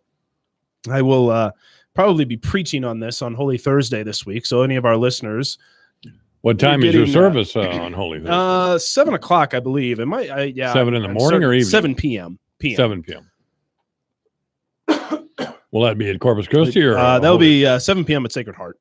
Okay. And so during that morning, though, at 6 a.m., if anybody wants to come out, we're having something called Tenebrae, which is a beautiful candlelit service 6 a.m. Thursday morning. 6 a.m. goes for about an hour, and we're going to be singing or chanting the offices of morning prayer and the office of readings. And so it's the first two offices from the church's liturgy of the hours. Now, this isn't tomorrow. This is a week. A week from tomorrow. That's right. In any event, let's just look real quickly at the Last Supper. And so as a Catholic, and Pastor Hill and I tried to get into this yesterday. We didn't, but I was trying. As a Catholic, that is where we understand that Jesus instituted the Eucharist, the sacrament of the Eucharist. And so 3 of the 4 Gospels, Matthew, Mark, and Luke, record him as saying, this is my body given for you, this is my blood given for you, and various ways of saying that. John's Gospel doesn't record that. John's Gospel records him washing the feet of the disciples, but nevertheless, they're consistent that there was a meal.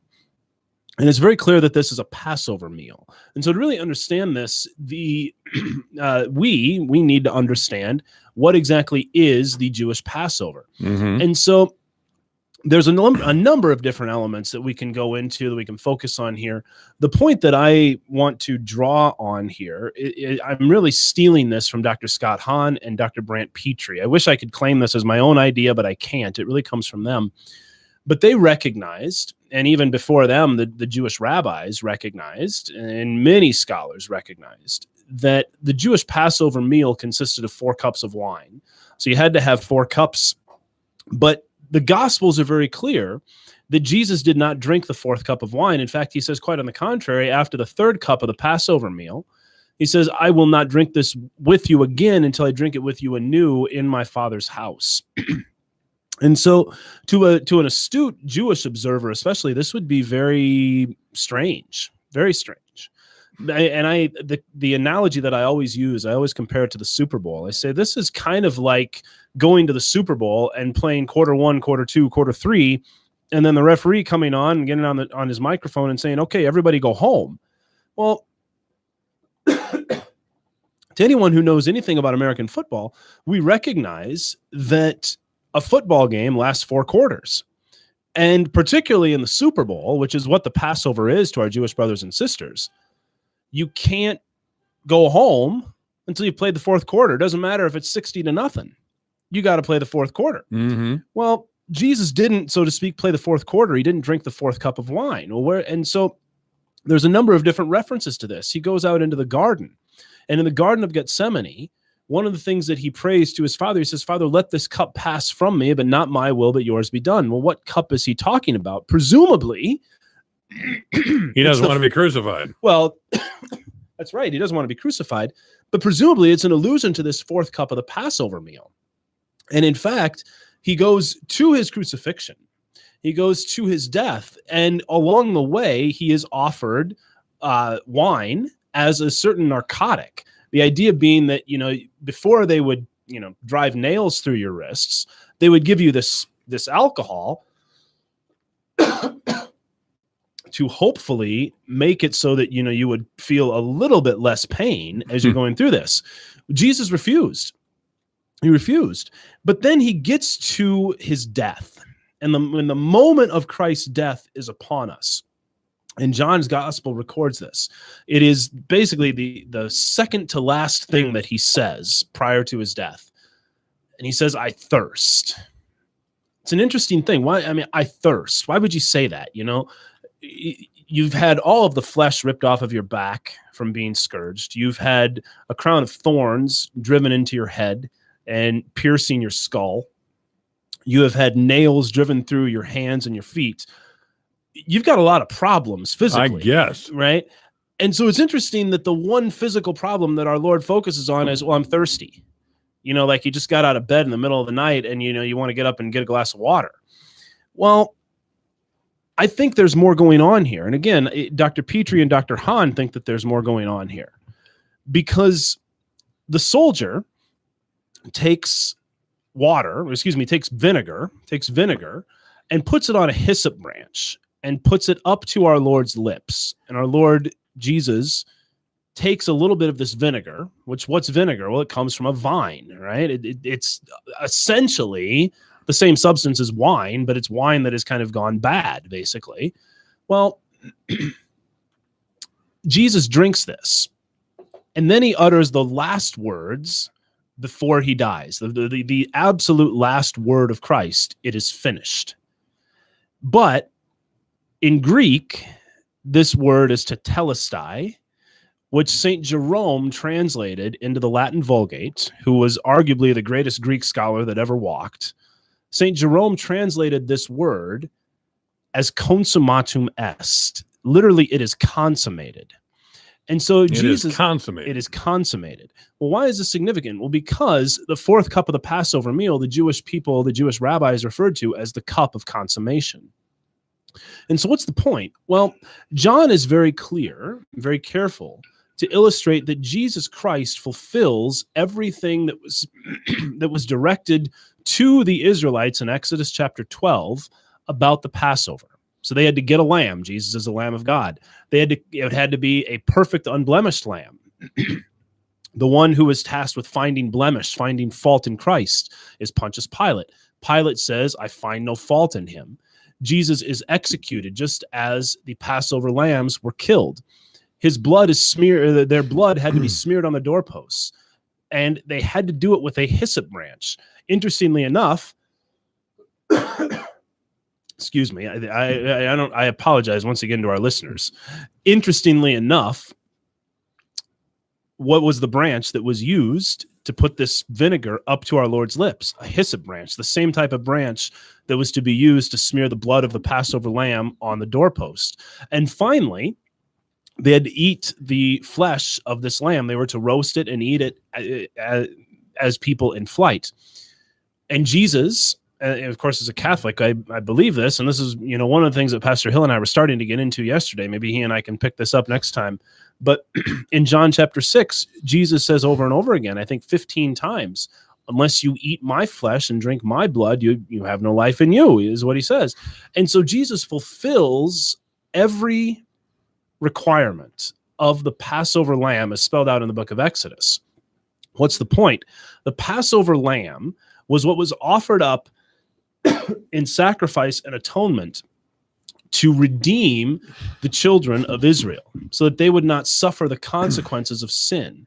What is Jesus? He is the Passover lamb who is offered up for you and me so that we will not suffer the consequences of our own sinfulness. And so what is Holy Week? Draw this all the way back full circle, bring it back to your original question. What is Holy Week? It's the week where we commend and remember that Jesus Christ suffered, died, and rose from the dead precisely so that you and I would not have to suffer eternal death, and that one day you and I too will in fact rise from the dead. It's a long answer, but you have to give that one time. So I hope that suffices in the midst of my coughing spells. No, I got to remember to bring a bottle of water in here for you. Well, that's the first time that's ever happened. I mean, well, all the times we've been on, I think that's the first time I've ever had one of these coughing bouts. Well, that's because you got into a bag of Doritos Cool Ranch. Yeah, no kidding. And I love those, but I get into it too. And they are not paying any advertising to you, to the best of my knowledge. No. I'm not. Came out of the machine out in the hallway. Yeah. No, nothing like that. I eat them regularly, and every time, not every time, but on occasion, the sauce or not something, sauce, but something catches in my throat. Seasoning. Right. Thank you very much. Yeah, you bet. That's what it is. I think that's what happened here. My apologies. But in any event, the point is this: Holy Week it literally is the highlight of Christianity. And I'll tell you a very quick story in the time that we have left. Sure. I once went to the Easter Vigil at Franciscan University in Steubenville, Ohio. And when I was there, I was absolutely blown away. Now, normally the Easter Vigil doesn't last this long. Ours is probably going to take about 2 hours. And if there's anyone listening, I encourage you to come. The Easter Vigil in the Catholic Church is the most beautiful liturgy of our year. It starts at, I believe, 8 p.m. next Saturday, so Saturday, April 20th, and it's absolutely glorious. I just encourage people to come. Not this Saturday, but the following. Right, the following Saturday. But in any event, I went to this at Franciscan University, and I have never to this day seen anything like it. I was completely blown away at the beauty and the reverence of this liturgy. receiving new people into the church, baptizing adults. They have 9 readings from Scripture that all are ordered towards telling the story of salvation, culminating in the greatest story ever told, the resurrection of Jesus Christ. This liturgy lasted 4.5 hours. It Yikes. started at 8 p.m. It got over at 12:30 a.m. Now that is, as I said, that is abnormal. Ours is going to take about 2 hours. But I tell you, when I got out of that liturgy, felt like I had been there for no more than 15 minutes. I absolutely did not want it to end. It was the greatest experience of prayer and worship that I have ever had in my life. And so I hope that all of our listeners someday get to experience something similar to that, to encounter the depth of God's love as given to us through worship. Because as we worship him, he receives us, and thus we are filled with his love, with his grace, his mercy. And so once again, I want to encourage our listeners, come. Even if you're not Catholic, you are welcome to come. Give us the date again. That would be Saturday, April 20th at 8 p.m. at Sacred Heart. 8 p.m. Yes, sir. All right. Father Patrick Boehm is our guest. Thank you, sir. Absolutely. This is AM 1400 KVFD, the voice of Fort Dodge. Blue Ribbon, Pelham Waters, your water pro since 1949.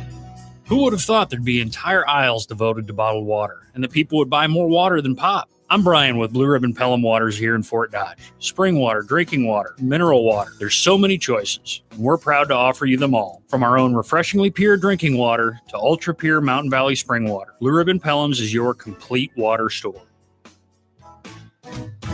Hi, I'm Jamie Brundage, owner of Historic Bruce Funeral Home. When you're planning the memorialization of your loved one, you're telling their story and sharing special memories with your family and friends. At Historic Bruce Funeral Home, we're proud to help you celebrate the life of your loved one, and we're here to guide you with your selections as we help you and your family say goodbye in a way that's right for you. Our staff is committed to compassionate care and attention to detail. Historic Bruce Funeral Home, Fort Dodge. Online at brucesfuneralhome.com. Well, all right. We had a great group of guests today. We started out with City Councilman Terry Minke, Greg Hoare, the pork producers was here, Keith Dinklaw, Dan Lewandowski of the Webster County Veterans Affairs, and of course, Father Patrick Boehm. Really want to thank you for listening and thinking of us here at KVFD. We think of you. We do. 5 o'clock in the afternoon, KVFD Fort Dodge. It's everything digital on the Kim Commando Show every Saturday from 11 to 2 on the voice of Fort Dodge, AM 1400 KVFD, Fort Dodge. Taking action on energy. I'm Lisa Lacera, Fox News. President Trump continues his tour of Texas, where he signed executive orders that will speed up oil and gas pipeline projects. He's now in Crosby outside Houston.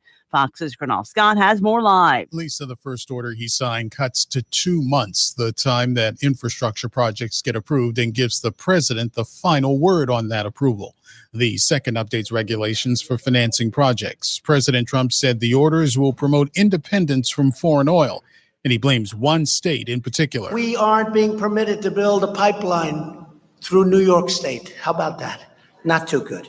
He also lays blame at the feet of special interest groups and radical activists. He's also attending some private campaign fundraising events while he's in Texas tonight, Lisa. Gernal, another day of Capitol Hill testimony for Attorney General William Barr, telling lawmakers he's looking into surveillance of the Trump campaign. Barr said he is personally reviewing the origins of the FBI's counterintelligence investigation that began in late July of 2016. That is the foundation for the special counsel Russia probe. I think spying on a political campaign is a big deal.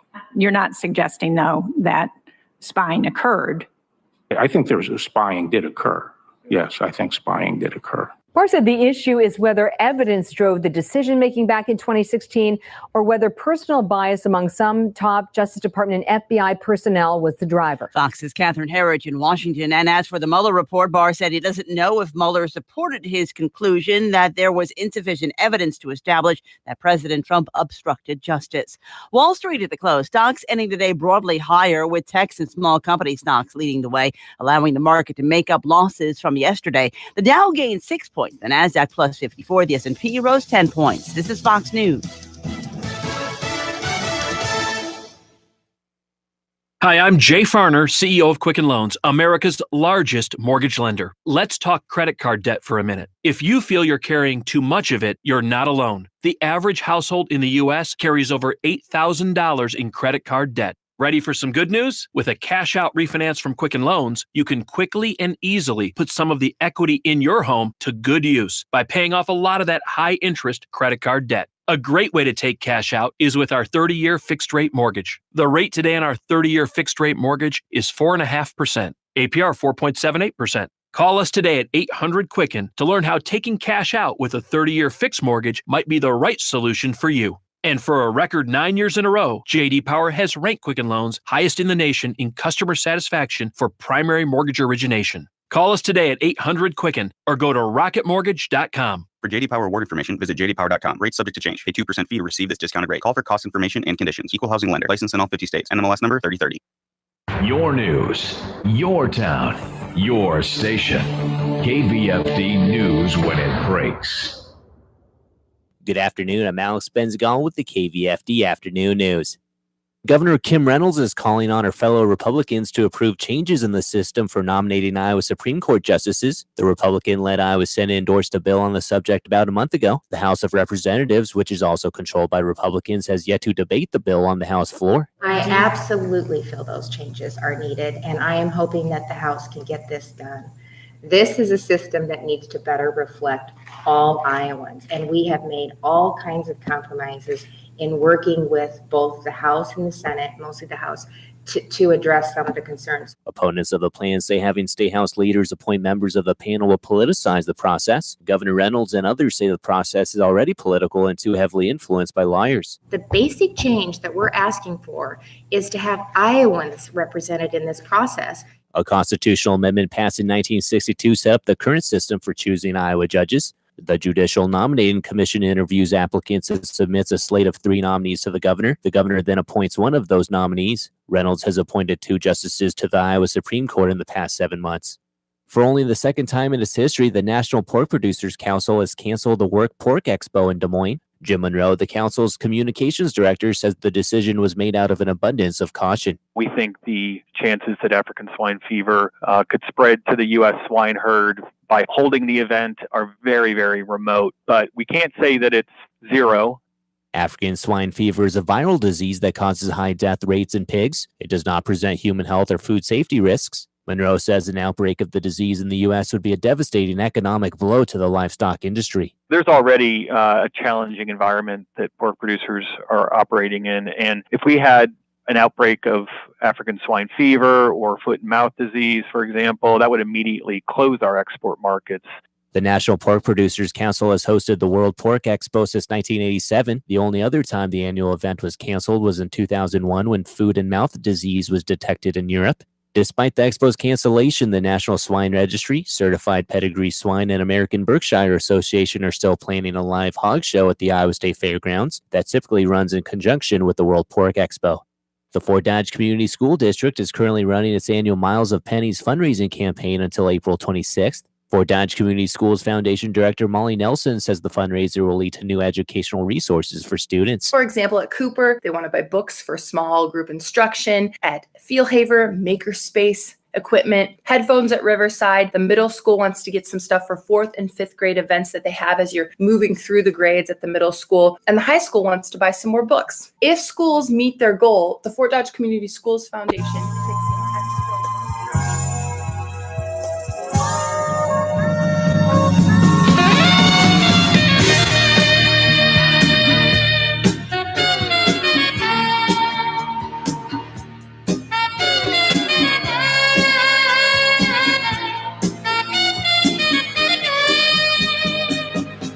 Live from the headquarters of Ramsey Solutions Broadcasting from the Dollar Car Rental Studios, it's the Dave Ramsey Show, where debt is dumb, cash is king, and the paid-off home mortgage has taken the place of the BMW as the status symbol of choice. Well, April is National Financial Literacy Month, and that sounds like a $10 phrase, financial literacy, but it is real. College students are graduating with an average of $37,000 in student loan debt. Our high school curriculum, Foundations in Personal Finance, is now taught in 40% of the high schools. Over 4 million students have learned differently about money and will graduate without a bunch of freaking debt. There you go. So financial literacy is a real thing. It's not just a $10 thing. It's learning about money. Our youth expert, Ramsey personality, Anthony O'Neill, joins me fresh off the road. Yes. Good to be home, huh? Feels good to be home, Dave. You've been gone. I've been gone a lot. And, like 16, 17 days straight? 17 days straight in high schools, middle schools, did a bunch of FBLA and DECA and team conferences around finances and business leadership. And you also did some corporate events, didn't you? Yeah, I did. I had the opportunity to speak for the HEB grocery stores. Dave. Yeah. 300 stores in the state of Texas. They own the state of Texas when it comes to the grocery store industry. And this is a company that is a debt-free company. They buy all the buildings and do everything debt-free. Wow. And they brought me in to speak to all of their millennial employees. And Dave, they I can say this publicly, they paid their managers, store managers, anywhere between $110,000 to $350,000 a year. Wow. And they said, hey, we want to make sure that while we're giving them this money, we're also giving them the knowledge to keep the money and to grow the money. Yeah. And so they brought me in to be the keynote speaker and broke it down and gave me pretty much 3 keynotes yesterday. I spoke to all of them, and it was an absolutely great experience. But then also just to talk to these young people, 27, 28, 30 years old, without college degrees, some of them, and making this kind of money. Yeah. They needed wisdom and guidance. Yeah. You know, there was like, hey, I'm making all this money. I'm making $5,000 a week. What should I be doing? How do I budget? And it's just amazing how the lack of knowledge is there, which is why I'm so excited that this is Financial Literacy Month, because it's just about having the knowledge to make good, solid decisions. Right. And so it's been great. So we're going to feature several people this hour, students and teachers and other things, in honor of Financial Literacy Month, and make sure we stay tuned in on this idea that our team tackles these issues. We have the Teacher Appreciation Giveaway, sponsored by Jackson Charitable Foundation, the $5,000 all-inclusive vacation. And teachers can register at daveramsey.com/teacher. You can't register for your teacher. You have to tell the teacher to go there and do it. It's not a nomination process. It's a sign-up process. And we've had some students visiting us from Heritage Christian Academy in Hopkinsville, Kentucky, the last couple of days. Yeah. Second batch is here today. And Maddie is one of the students from Heritage Christian in Kentucky, is here in the lobby with a question for Anthony. Hey, Maddie, how are you? Hey, Dave. So I'm 16, and I am obviously thinking of college now since I'm a sophomore in high school. And I'm having a hard time figuring out what I should major in, and what are some ways I can figure that out? Let me ask you this question, Maddie. We spoke earlier, and you didn't ask me this question when we was in private. So give me a little bit. Supposed to. It would have spoiled the radio show. It would have spoiled it. Yeah, yeah. And plus, I want to ask this to Dave. Well, not no, just you go ahead. Go ahead. Hey, but Maddie, talk to me a little bit. Talk to us actually. What do you like doing? What are you passionate about? Do you know what you're passionate about right now? I'm passionate about a few things, but I don't know what I should pursue. Give me one thing. Probably medical school. Medical. So you like saving people. Okay. What attracts you to medical school? Yeah. Just that I can handle the stress and it doesn't bother me. Mm-hmm. And yeah. What else would you be thinking about? What other things? I'm really not sure. Okay. That's why. All right. Are you good at math? Are you good at science? Are you good at what's your natural gifting in your academics? Probably history. I like history, but okay. I don't see myself majoring in that ever. That's fine. That's fine. All right. And what's your second favorite class? Math. Okay. All right. Yeah. Yeah. Cool. Well, you know what, Maddie, you seem like a smart student. We spoke earlier, and I want to say this: there's nothing wrong with you not knowing exactly what you want to do today. Okay, you're young, but I would recommend doing as much time because you're a sophomore, right? Yes. Yeah. So you have 2 more years to figure this thing out, and I'll say take your time, but seek guidance from your parents. Seek guidance for your amazing teachers that we met earlier today.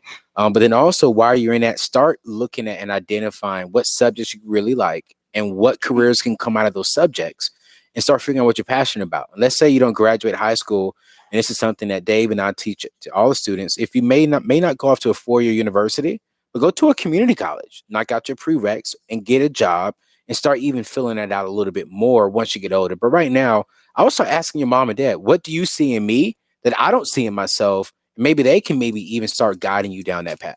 And that's not asking them what they would like for you to be. It's asking them what they see in you. Yeah. That's different. Okay.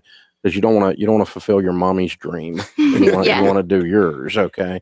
So that's the plan. The other thing you might do is try a couple things in terms of just see if you can get someone to allow you to shadow them. And maybe an engineering and architectural firm, since you're good at math. That'd be fun to walk around there a little bit. And you might shadow a doc one day if you're thinking about med school, and just go in there, and you may figure out, I don't want anything to do with this. This is gross, or I don't like this at all. And so, sometimes people think they want to be in the financial world till they hang out and find out how boring we are, and they don't really want to hang out with financial guys and gals. Then, so well, wait, you don't want to hang out with Dave Ramsey because he's boring. I'm fun. You're also gutsy. I'll just say that. So yeah, I think some shadowing would be good. Ask some of your mentors and people who care about you, who know you, what they see you doing. And I'll tell you in just the 30 seconds that we've been together that you're unusually poised. Yes. And your communication skills are very good. For someone your age. A lot of people would have just completely froze up like a deer in the headlights doing what you're doing right now, and you've carried this off. So that indicates something. And you might think, in that regard, I don't know what that means, but it means that you're good with people, and your spotlight stuff doesn't scare you to the point you can't breathe and that kind of thing. So you've done well. So good job. Thanks for stopping by, Maddie. Thank you. Yeah, thanks, Matt.